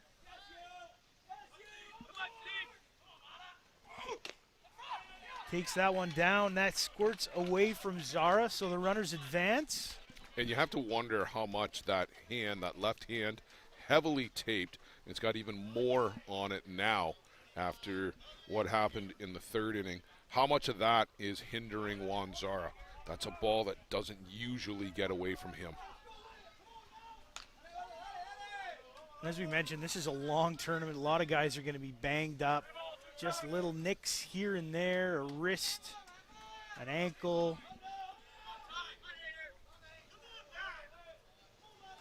Bit of a war of attrition out here throughout a competition this long, as these guys are playing at the highest level and hard. And that's going to be ripped down the left side into the corner. Sebastian scores them both. He's in with a 2-run double. Now, they both probably score on that play anyway, Adam, as he sent that all the way to the fence. But it's very easy when you're starting at second base for Yusuke Morita to come around. So Sebastian helping his own cause there. Just a great piece of hitting as he battled until he got something he could handle and then absolutely smashed that ball. And if you're a Hill United Chief fan, and I just saw them walking in, you hope this slugfest continues.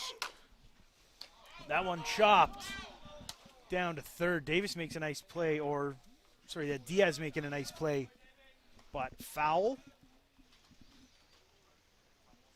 Kevin Wallace, that's his call until it gets to the bag, and he had it right away, loud and clear for everybody in the diamond to know.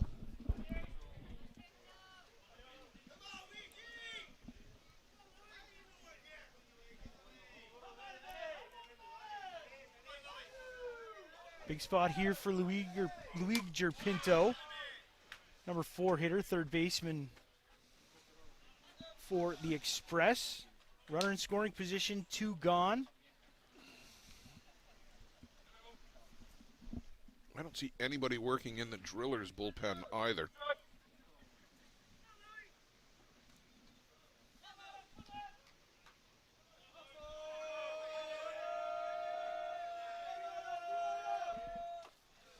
Change up in the dirt.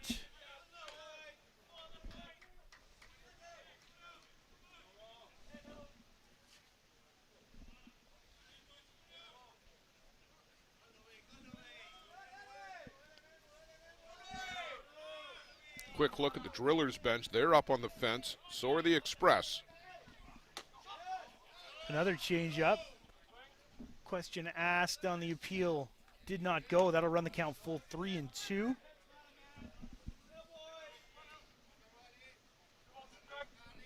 Eric Bodden, 2-2. Eric Bodden, our first base umpire. Mike DeBrew is down at third.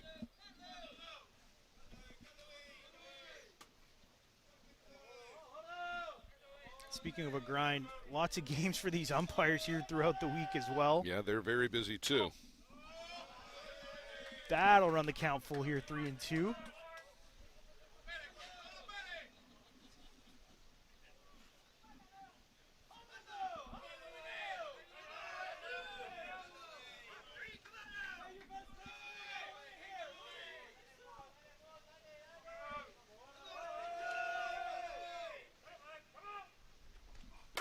Change up out in front. Nice play there by Shaw, as maybe he's finding that confidence again. Took that one in the hole and made a strong throw across for the out. But more damage done by the Express. They score a couple more and now take the lead 6-5 into the top of the 5th. Don't go anywhere. This one's not even close to settled yet.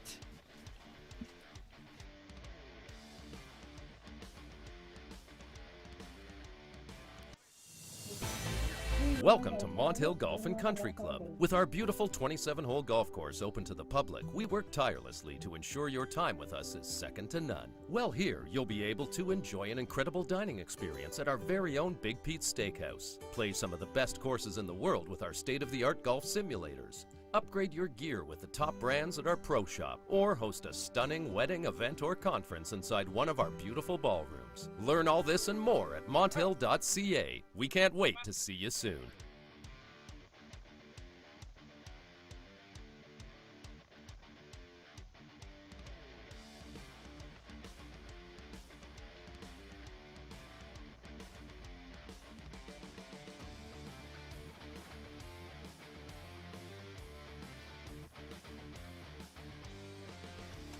So Sebastian rolls out for his 5th inning of work as we go to the top of the 5th. Due up Milheim, Zara, and Inoka for the Drillers as they trail this one by 1. A back and forth contest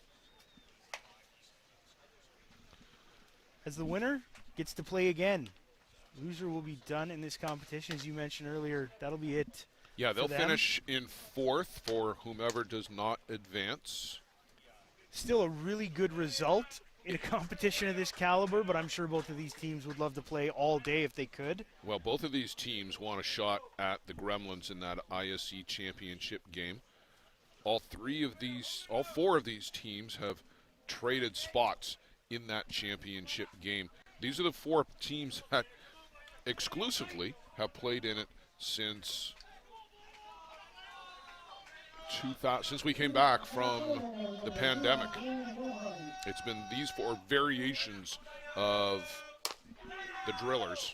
That one flared out into left center. Davis going to track that one down. Nice contact there by Milheim, but Davis covers a lot of ground out there for Bear Creek.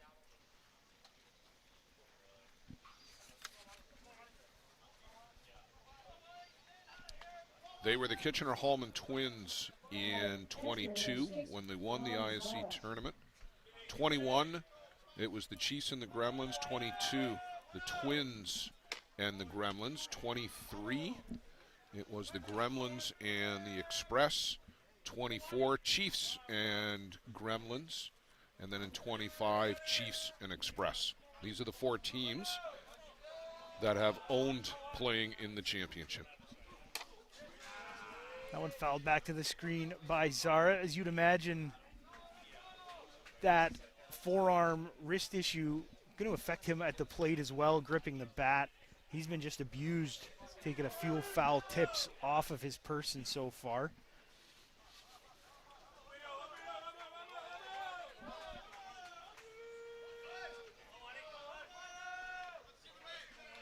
Juan Zara batting with 1 out here. Takes that rise ball well high. Yeah, and you can see that tape is peeking out. There's just a little bit of orange underneath that left blue batting glove. You can just see it in the gap.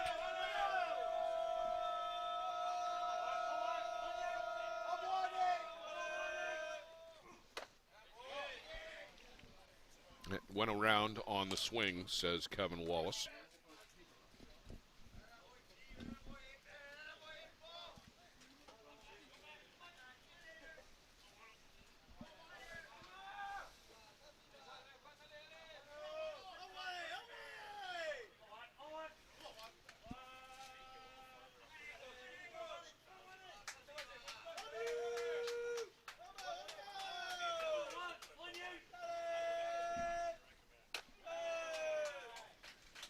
Leaves that one up in the zone.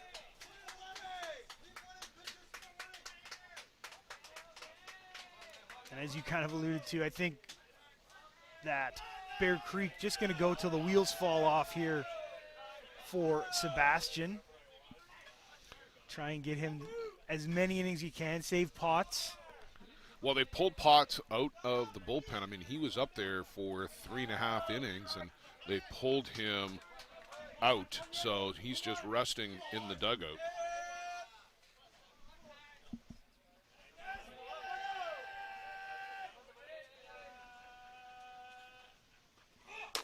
That one chopped, taken by the third baseman, fired across his body for a nice defensive play by Pinto.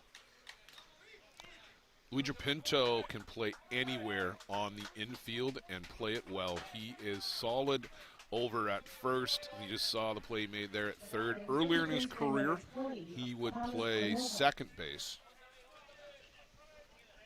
Looked like both he and Galeno had a bead on that one, but probably a little easier coming forward for Pinto. Although that I wouldn't classify that as an easy play. No, but you want your third baseman to take that play to come across on the run rather than for Galeno to have to charge it and maybe get it on a short hop. That'll bring up Thomas Inoka. Sacrifice fly back in the third. That scored Blaine Milheim.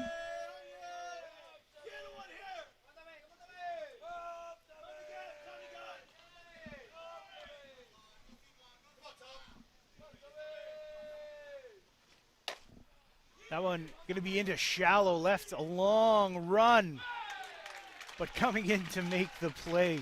Nice job there by Yusuke Morita to travel a long way to get that one. The Drillers are retired in order in the fifth. We're off to the bottom of the inning where Bear Creek looks to add to their slim lead here at the ISC World Tournament Championship Saturday. Don't go anywhere.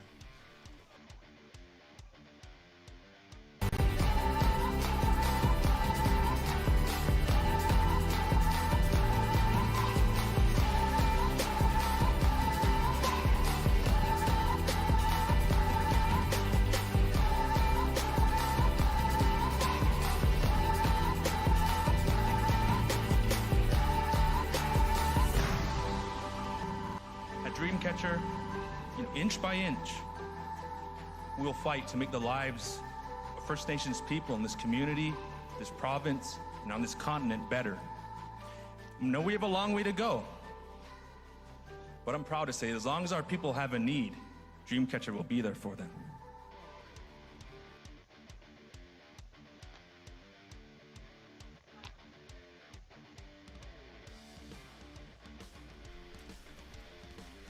Pitching change for the Drillers as Nawal Signs coming into this game in relief of Quemuel Mata.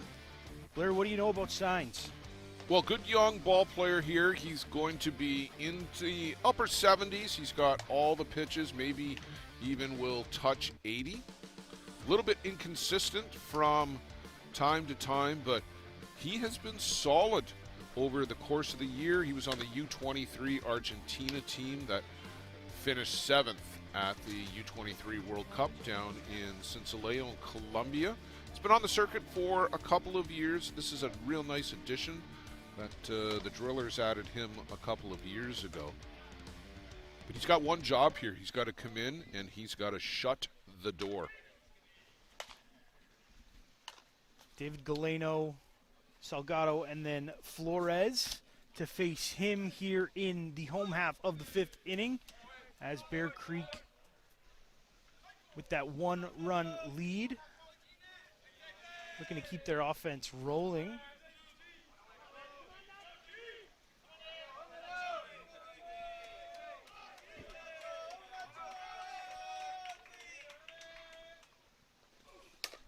The lost speed pitch there going to be fouled back and out of play by Galeno. Have seen a lot of guys come in with that first pitch changeup.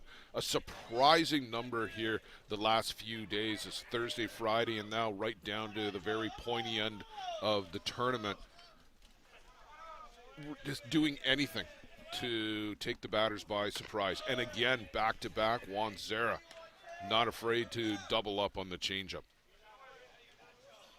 Well, I guess maybe the thought is batters would be expecting that first pitch strike, looking to get ahead. So a little disruption of timing. Well, that's often the case. And when a new pitcher comes in, I always used to look for a first pitch strike when I was facing a new pitcher in a game 100 years ago when I played. And you come in with a changeup, that can be something completely throw the batter off his kibble, and then you come right back with another one. That's nervy. Yeah, you got to have a lot of belief in that pitch if you are Signs out there. Don't want to miss up. It's Galeno here behind 0-2. That's a good hard rise ball there, up and out of the zone.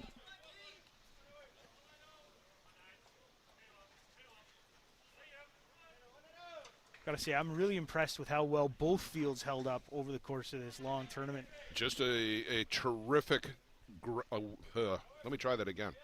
A terrific week's worth of work by Charlie Pierce and the grounds crew here at JDT First Energy Veterans Memorial Fields. You were at Glencoe all week.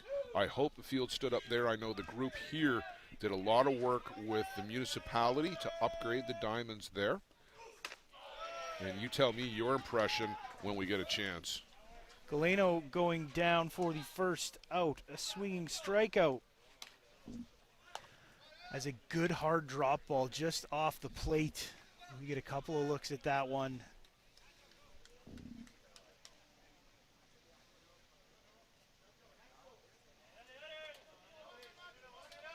So Alan Salgado, the next batter, and I have to say, a lot of credit given to the grounds crew over at Glencoe too. They did a good job filling in those holes. I mean, these guys are digging in the batter's box. And I've been to tournaments where by the time you're stepping in on Sunday morning, you're about 6 feet below home plate, or 6 inches below home plate. 6 feet would be a little much. But that would be that'd be a different story if you were 6 feet under. Feels like 6 feet.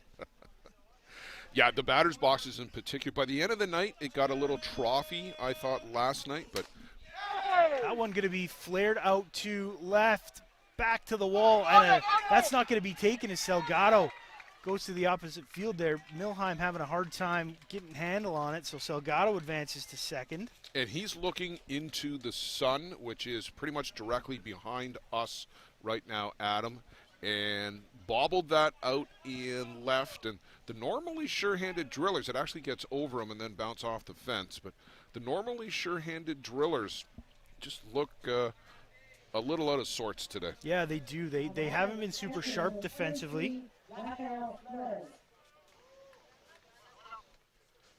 And now Flores will come up. He's got a single and a run scored, at least his spot does, as he was pinch run for in his previous at bat. It's now a runner in scoring position with just one away against a new pitcher. Sainz just into the game here to start this inning. Well, we talked about Nowell Sainz having to come on and shut the door. He's got to work around Rafa Flores and then Cody Pannebecker to get out of this inning. Good start with the strikeout to Galeno, but Salgado, the power hitter. Good twist there by Flores. He's quickly in a hole here, 0-2.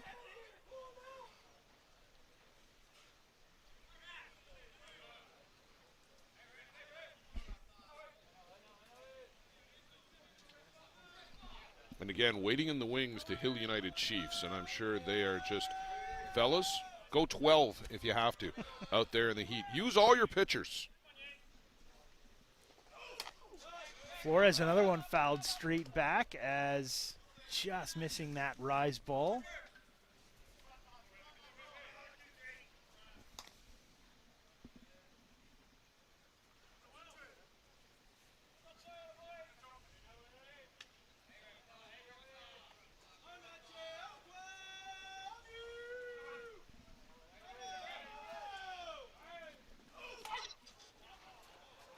That one, you could hear it hitting Flores on the hand as he quickly drops his bat. Otherwise he catches it. Otherwise he catches it. I did. I got it. Kevin Wallace is telling that the driller's bench that I've got the hit by pitch on the wrist, and that's where Flores is holding it. You can see on the replay that seems to get him on the wrist. Yeah, I like the explanation by the home plate umpire Wallace saying otherwise Zara's going to catch that ball. Well, and that's good communication. Again, Randy McLam sat in here 3-4 times this week. Wonderful perspective offered by Randy McLam, our retiring umpire-in-chief. And I thank him so much for joining us here in the booth this week, just to provide the perspective of the umpires in the game, the third team on the field, and what they're looking for, what they see, how they react, and why they react. Kevin comes over, he gives a very solid explanation. He tells it with authority, and that just quiets things down. That brings Pannebecker to the plate here. Sacrifice bunt back in the fourth. Reached on an error in the second. As with 2 on here and just 1 out, another big spot here. High leverage for the Drillers defensively as Bear Creek looking to add to this narrow lead.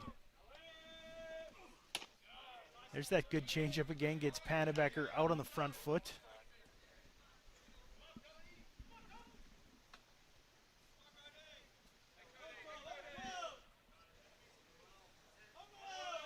One thing it does do with Flores aboard is it gives them the force at third.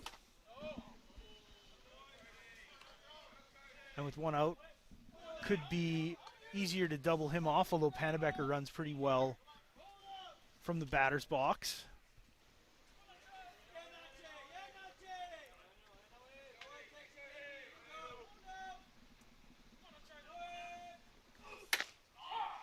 That one taken at the knees for strike 2. Or strike 2. 2-2 the count. I love this use of technology. You mentioned the pitch comm earlier. You start to see it seeping down into the men's game. Obviously, you don't have the budget with the ISC Major League Baseball does to implement something like ABS, but kind of cool to see that technology filtering in as that one's taken inside. Yeah, and you know, Adam, that's a great reminder, too. There's the box on the screen here. That's from one camera, and it's just one perspective. You mentioned we don't have $5 million per park and 17 different cameras to fully implement an ABS system like Major League Baseball does. It's an approximation. It's not 100% precise. It's great that Luciano has it, and you know, what he has brought to our broadcasts is, I can't even think of a word beyond phenomenal. Well, first saw that kind of radar panel in Kelowna at that May Days tournament. That was my first look at it anyways, and just so cool to be able to get some of those analytics numbers on pitches, spin rate, speed, that kind of thing. It really shows you, I guess, the level that these athletes are competing at. Now Signs worked into some trouble here with the bases loaded and Yusuf Davis at the plate, a pair of groundouts, but he is very quick and very difficult to double off if it comes to it. Rafa Flores demonstrating how to swing from second base for Yusuf Davis.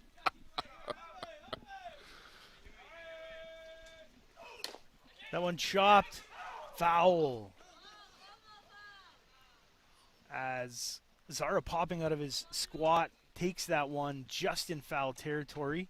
And I wonder if he got it, like he looked like he got it in the box, but I wonder if he was just on the left side of home plate. Kevin Wallace right on top of it with the play. He's got a 3-foot view of that play. And Davis just hitting the top of that ball. You could see it spinning and its momentum was carrying it forward. So good heads up there by Zara. Count here 0-2 to Davis, number 9 hitter, looking to turn the order over. Swing and a miss. Big strikeout there by Sains. That is a huge out for Noel Signs just to get the out without getting a ball in play. Now, a significant upgrade, too, for the Express as Yusuf Davis will make his way out to second base and replace Rafa Flores on the 2-out catcher replacement rule. That's a big upgrade. Doesn't get any easier here. Angel Adames coming in. He's reached in all 2 of 3 at-bats. First on an air, he had a single and an RBI back in the 4th and had that hard ground out to Jaime Umara to open things up here for Bear Creek as he's quickly in a hole here. Huge spot with the bases loaded here in the 5th. The Drillers looking to stay within striking range here. Big swing and a miss as he drops to both knees. Just about came out of his skin with that swing.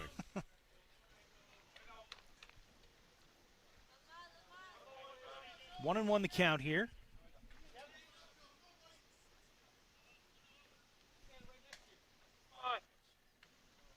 There you see Adames 2 for 3 in this one.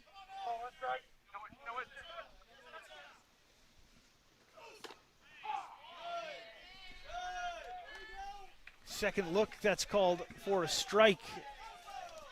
That one up to 83 from Nowell Signs. That's the top of his range. Maybe even extending it a bit.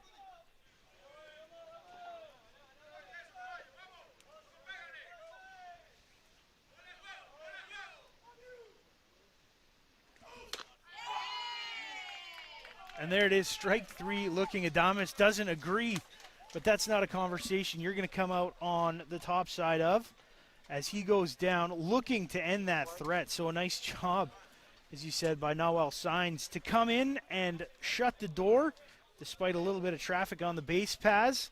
The score remains 6-5 as we see that one just clipping the outside of the zone.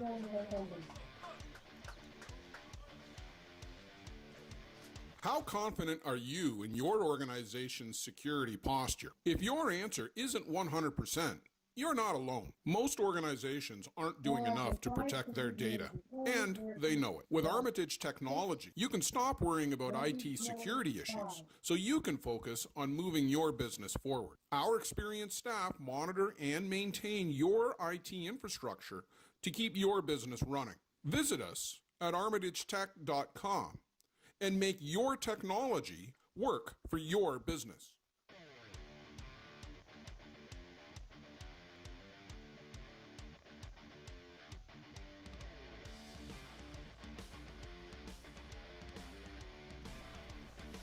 Riley Macchia, Jordan Solorio, and David Diaz due up here for the Drillers as we enter the top of the sixth inning. The Drillers trailing by one, and Sebastian out there for his sixth inning of work.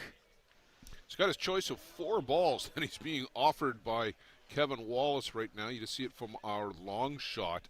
Kevin has got 4 balls in his hands, and Sebastian is debating the merits of any of them.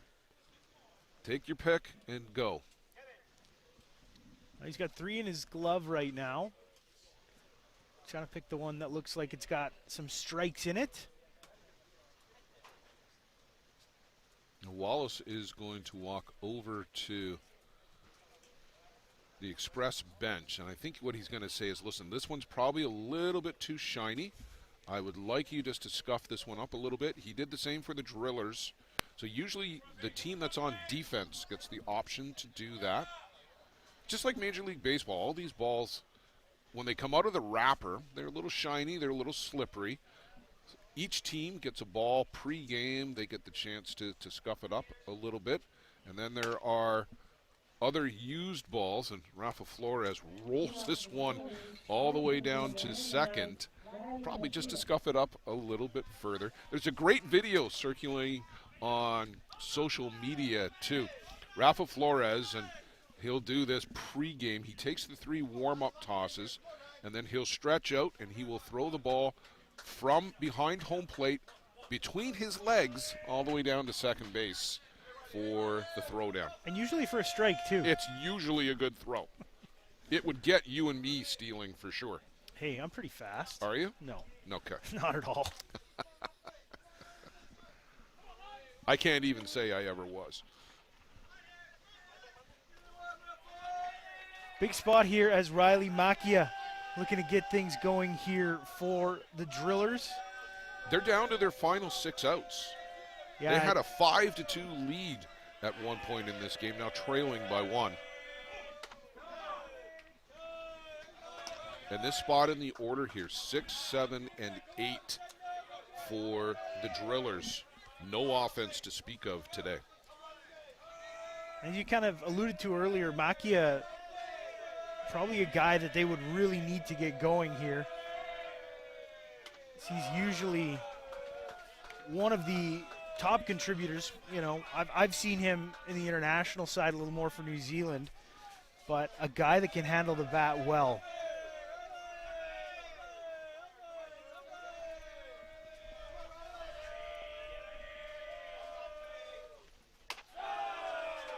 Good take on that rise ball as that was up around the letters.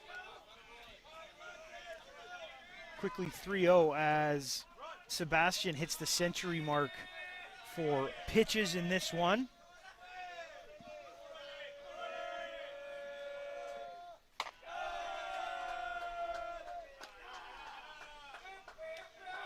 Sorry, now it's 3-1, as I think Makia swung at the first one, a check swing called a strike.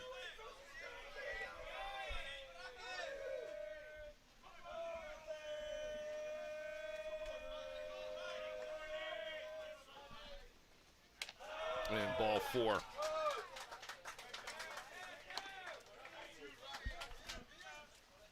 So leadoff walk has the tying run aboard here, as Jordan Solorio, the designated player, going to step in. He's got a pair of flyouts to right in this one.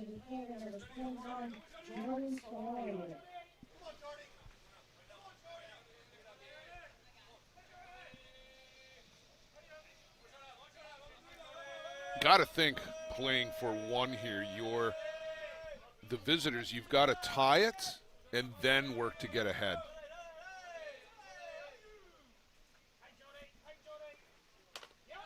Bunt laid down. And you can just see he's got no ability to go on the knee, but he puts down a perfect bunt. And Salgado, he looked at second base, and Solorio took 2 steps out of the box and just waited for Allen to come tag him. I think that's probably the last we're going to see today of Jordan Solorio. And I'm actually surprised that we're not seeing a pinch runner for Riley Makia. We may yet, but right now, that's the game-tying run out at second base.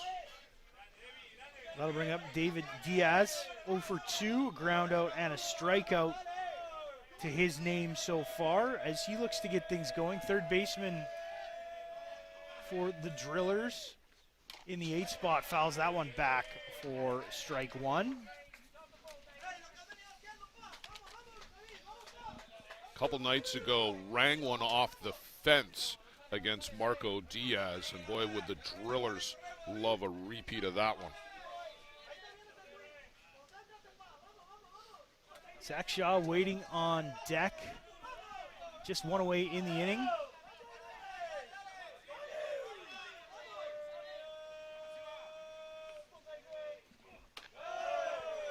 That one taken outside for a ball. Keeps the count here 1-1. RBI double yesterday as well against Sandlot. That's the guy that the Drillers are looking for right now with David Diaz at the plate.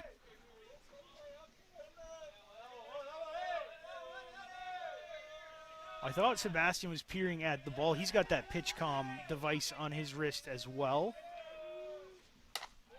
So that one fouled up and out of play. Flores again pantomiming like he's going to go get that one. That ball was 40 feet behind the screen. Yeah, if you look at the left shin guard of Rafa Flores, right at the top is a little black rectangular device attached to his shin pad. That's the pitch comm device. You'll see him, he'll cover it up, he'll enter in the code. Sebastian will look down at the watch on his left wrist, and that's the signal coming in. See, as a pitcher in my 40s, I'd love that because my eyesight's going now. It's hard to see the signs when the light gets a little dim out there.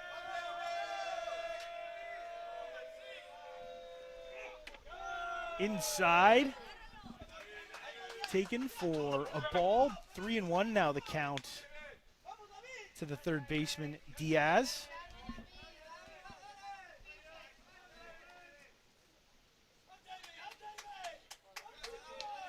Sebastian's done a good job of steadying the ship here. You mentioned he's working a little slower than usual, as that one's at the knees, just misses.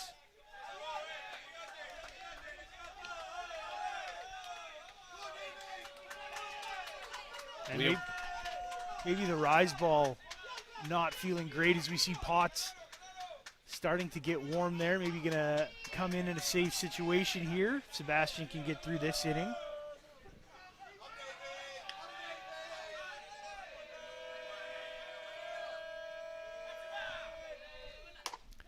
And that's going to be out into left. Caught. Nowhere for Makia to go. I understand only a couple of words in Spanish, and I recognized one as David Diaz went down the line. I can't repeat it on air. Thanks to Jaime, I've been learning a little bit of, we've been exchanging, a little cultural exchange over at Glencoe. He's been teaching me some phrases in Spanish. Jaime Barraza, who manned the controls on the production side for Softball Premier down at the Glencoe Park this week. Just an absolutely fabulous job by you and Jaime. And guys, thanks so much for adding to the depth of coverage that we've been able to provide at the 2026 ISC World Tournament. A great job down there in Glencoe. Well, hey, thanks for having me. What a great opportunity. I would have been, well, probably watching online anyway, so why not be at the ballpark? And I got to say, we had the best seats in the house. Great seats here. We were right behind home plate. You could see the spin on the ball, the movement. It was a great week of ball down there. I did 28 games. Jaime did way more. He was out there for 6 a day sometimes. It's been a busy week here at the ISC World Tournament. I'll have to go back and sum up all of the games that we've covered, but we had coverage on 3 of the 4 parks. Unfortunately, the internet bandwidth down in Glencoe wouldn't allow us to push through 2 signals at the same time from Glencoe. Something we'll have to work on in the future when we come back here in 2028, but we had both parks covered here at JDT. And thanks, while we're handing out thank yous, thanks to the Bear Creek media crew, Mark, Cole, and Cole, who did a great job over on Diamond 2 here at the JDT First Energy Fields. They're doing a Legends game right now. That's their last official game. Things go long here. They might end up with the Legends final over there, too. We'll just have to see how long the games go. We've built in plenty of buffer, but you just never know. Well, nice to have the option of another park with full streaming. That one's fouled back and out. An extended at bat here from Shaw. Evens things 2-2. Well, Riley Macchia still the game-tying run and still out at second base. Zach Shaw singled, came around to score in the 3rd, and then hit the ball really hard, but Alan Salgado with a real sharp play down at first, able to scoop it up. And, well, now Flores is going to come out for a visit. Somebody's going to need to interpret for a tie because everybody else out there, oh, here comes Cody Pannebecker. Maybe he can do that. Because everybody else out there was Spanish-speaking.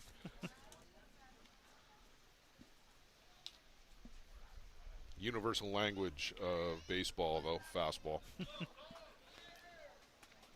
Throw, strike. Hit the glove.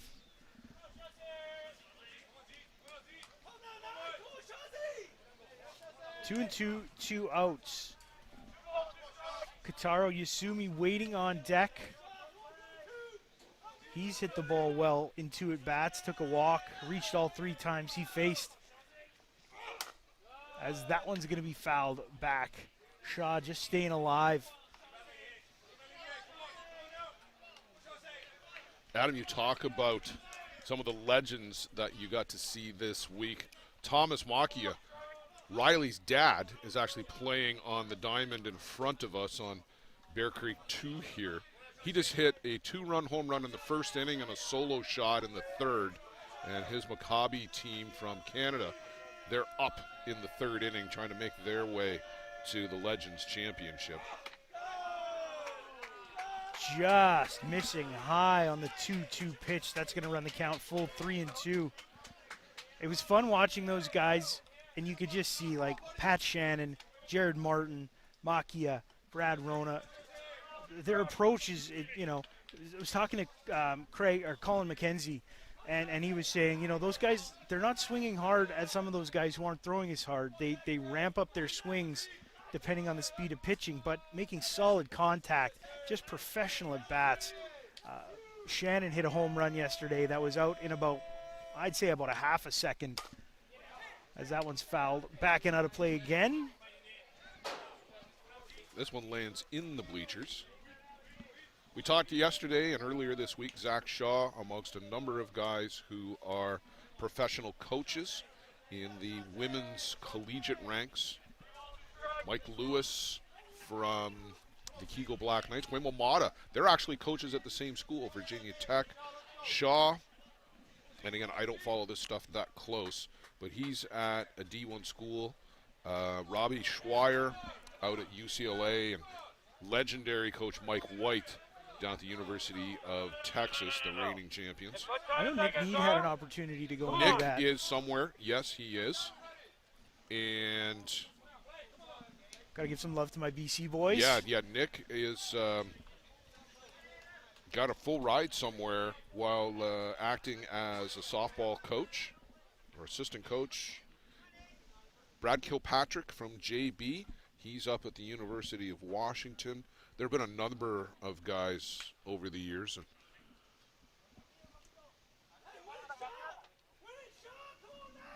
As we fill some time for an unnecessary delay.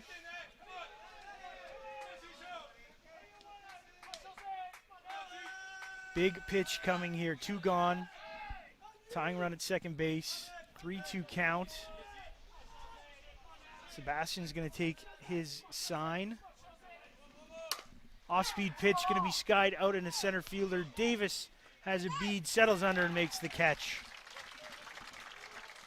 So the old bend, don't break philosophy. The tying run at second is stranded out there. We are off to the bottom of the 6th. Bear Creek leading 6-5 over the Northeast Drillers. We'll be right back.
We're off to the bottom of the 6th inning.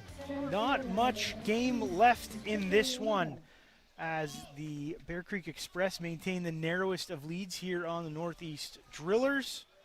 As you see coming up, Yusuke Morita, Ty Sebastian, and Luigi Pinto for the Express. Looking to add to this lead. A couple insurance runs probably would be welcome.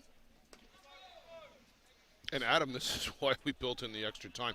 We started right on time at 10 a.m. this morning. We are 2 hours, 25 minutes deep into this one, just the bottom of the 6th. 11 runs on the board, closing in on 20 hits. It's got to be combined between the two teams. And it's still in question. Yeah, it's absolutely still in question. Coming up in the top of the 7th, if you are a fan for the Northeast Drillers, we're going back to the top of the shop, and that's where they've scored 4 of their 5 runs.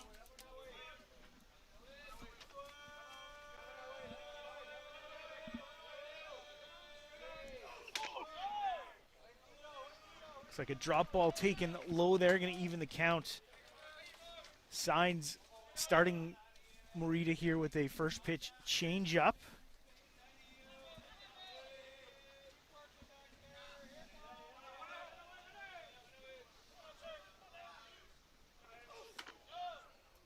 That one up at the letters for ball 2.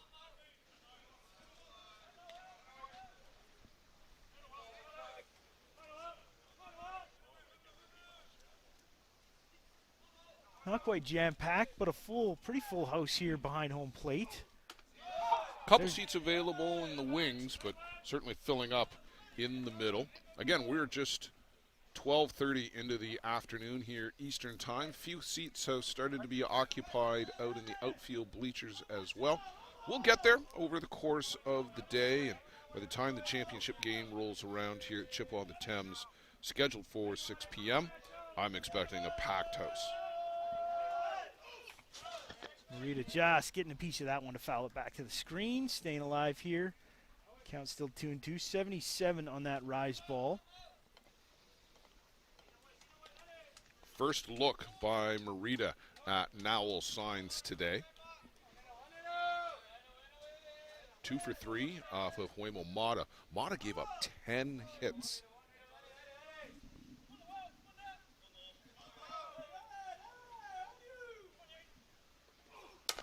That one chipped, going to be handled out there by the second baseman, Yasumi, as he takes his fellow countryman for the first out.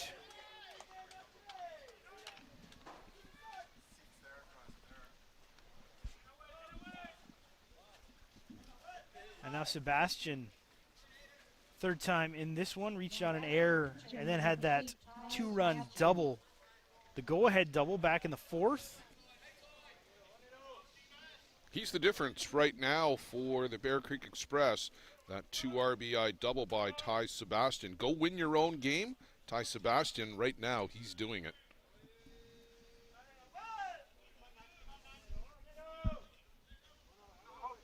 When I first entered the Kamloops Major Men's League, one of the old guys on the team would always say, if you go pitch a no-hitter and hit a home run, we have a chance. But yeah, pitchers often good hitters. Sebastian, definitely no exception to that rule. When they get the opportunity to hit, that is. And at this level, there are so many good hitters that oftentimes it's probably more prudent just to keep them in the dugout in the offensive half. Sebastian, I guess the exception there is he takes a big cut, misses that rise ball. He's in a hole here, 0-2. Well, it comes down to what the team and the coaching staff and the pitcher are willing to do. Jack Besgrove is a terrific hitter. Yeah, Hit in he the is. middle of the lineup for Australia at the U23 championship. I jokingly asked Greg Leather one day, are you going to let him hit at the ISC? And he said, no way, but there was an expletive in the middle of that.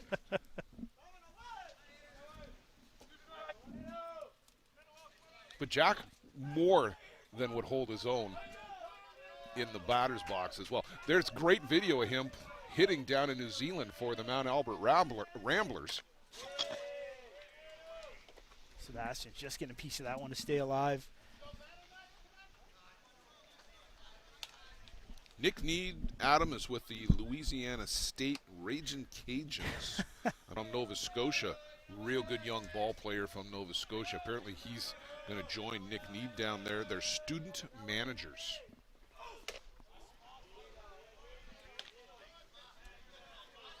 Just a cool opportunity for those guys to I guess, probably stay in shape, work throughout, and help a program down there will give you an opportunity to go to school. Exactly. A full ride at a quality university.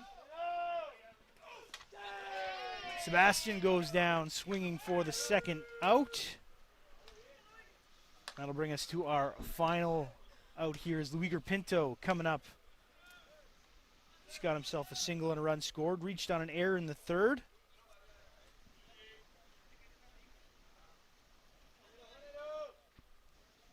Bottom of the sixth inning. Just the narrowest of margins here as Bear Creek leads the Drillers 6-5.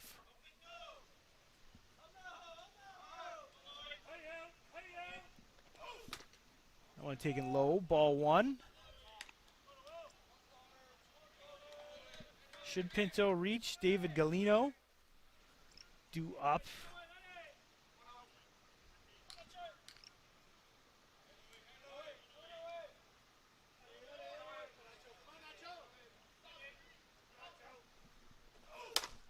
That one's going to be flared up into right. Makia has a bead on it, makes the catch for the third out. We are off to the top of the seventh. The Express looking to hold on to that one-run lead as the top of the order comes up for the Drillers. Don't go anywhere. The conclusion of this one coming up next on Softball Premier TV. Peligro Sports provides the essentials needed to give your team an edge on the field. Our brand is rooted in creating a unique experience tailored to the specific needs of your team to ensure your performance is at the best level to execute plays.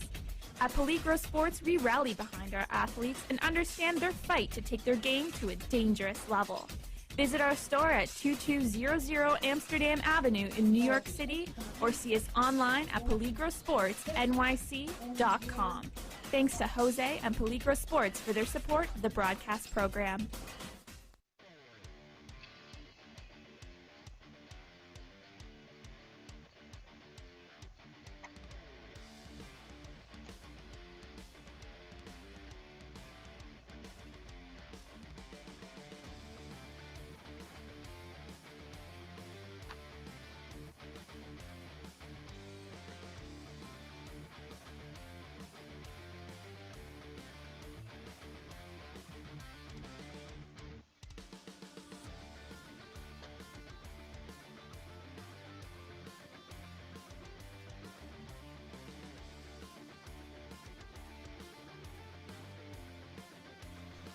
Top of the order due up here for the Drillers. As Blair, you mentioned, you like this spot for them with these guys 4th time through now, facing Ty Sebastian.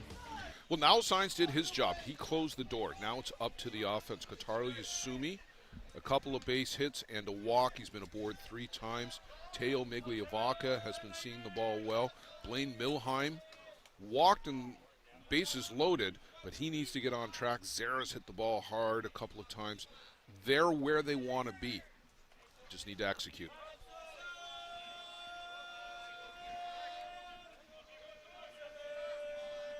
Yasumi to lead things off. Second baseman for the Drillers. Takes low for ball 1 from Sebastian.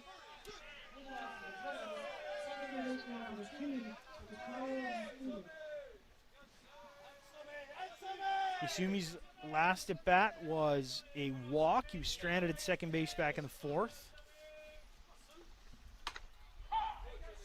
Takes a drop ball for a strike from Sebastian.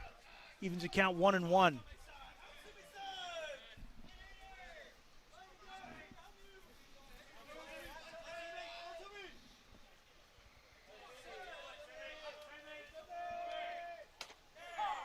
Looked like an off-speed pitch from Sebastian. We've seen him use that a little bit more. Not really relying on the rise ball as much as you maybe thought he would. No, not at all. He's really gone off script to stay away from the rise ball, and maybe that's past experience with the Drillers. But it's not what I was expecting from Ty Sebastian here today. It's been effective enough. He's got the lead.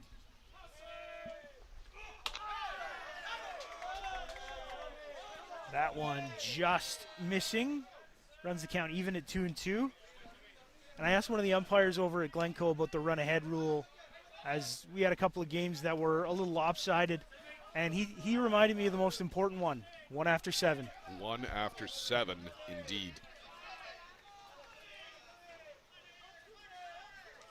2-2 the count here to the leadoff hitter, Yasumi. Sebastian takes his sign. Methodical out there.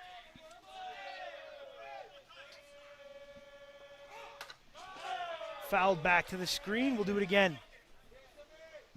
What a tournament this guy has had, Kotaro Yasumi.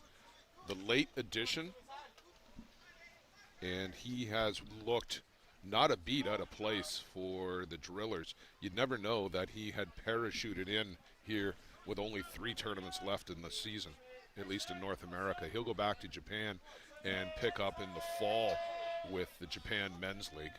And there'll be a number of players that will go over there. Jack Besgrove, Josh McGovern play over there. Off the end of the bat, Sebastian fields it well.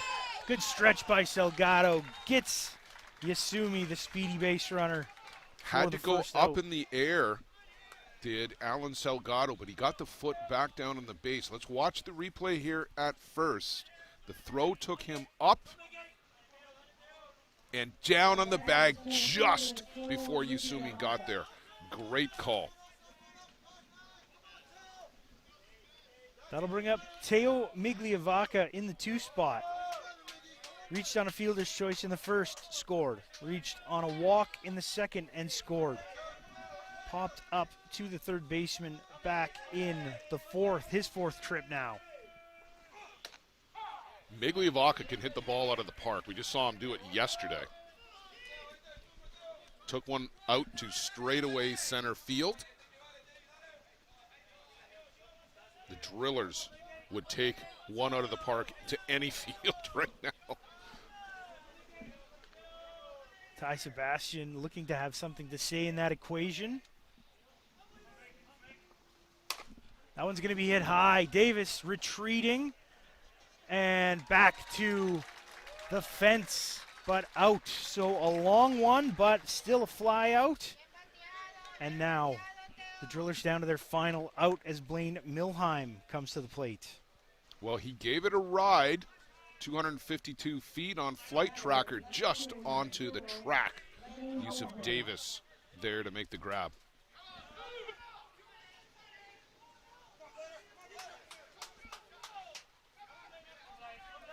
So Milheim now, a strikeout and a flyout. You mentioned that walk, RBI base on balls back in the third.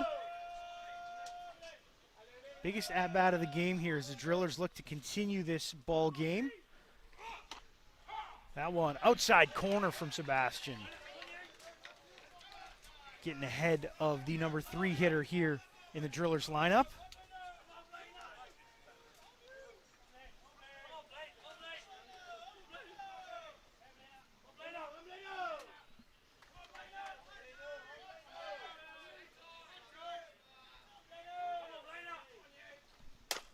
That one going to be skied out to right, coming in and making the catch is Adames.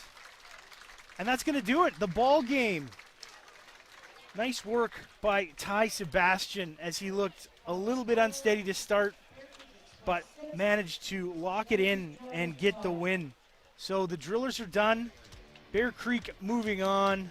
They're going to play at what time, Blair? Well, pretty much immediately they will take on the Hill United Chiefs. The grounds crew will come out. They'll turn the field around, and I would expect for you to come back here around 1 p.m. Be ready to join us. The link is available on Softball Premier YouTube, and we'll see you on the flip side with the Hill United Chiefs and the Bear Creek Express. I wonder what the Bear Creek Express have got left in them after that. I guess Liam Potts is going to be the guy in that one. Just want to say thanks so much for tuning in. I'm Adam Donnelly for Blair Setford, Luciano Lafrano running the show for us. It's been a pleasure. We'll be back with more great action here on Championship Saturday from the ISC World Tournament on Softball Premier TV.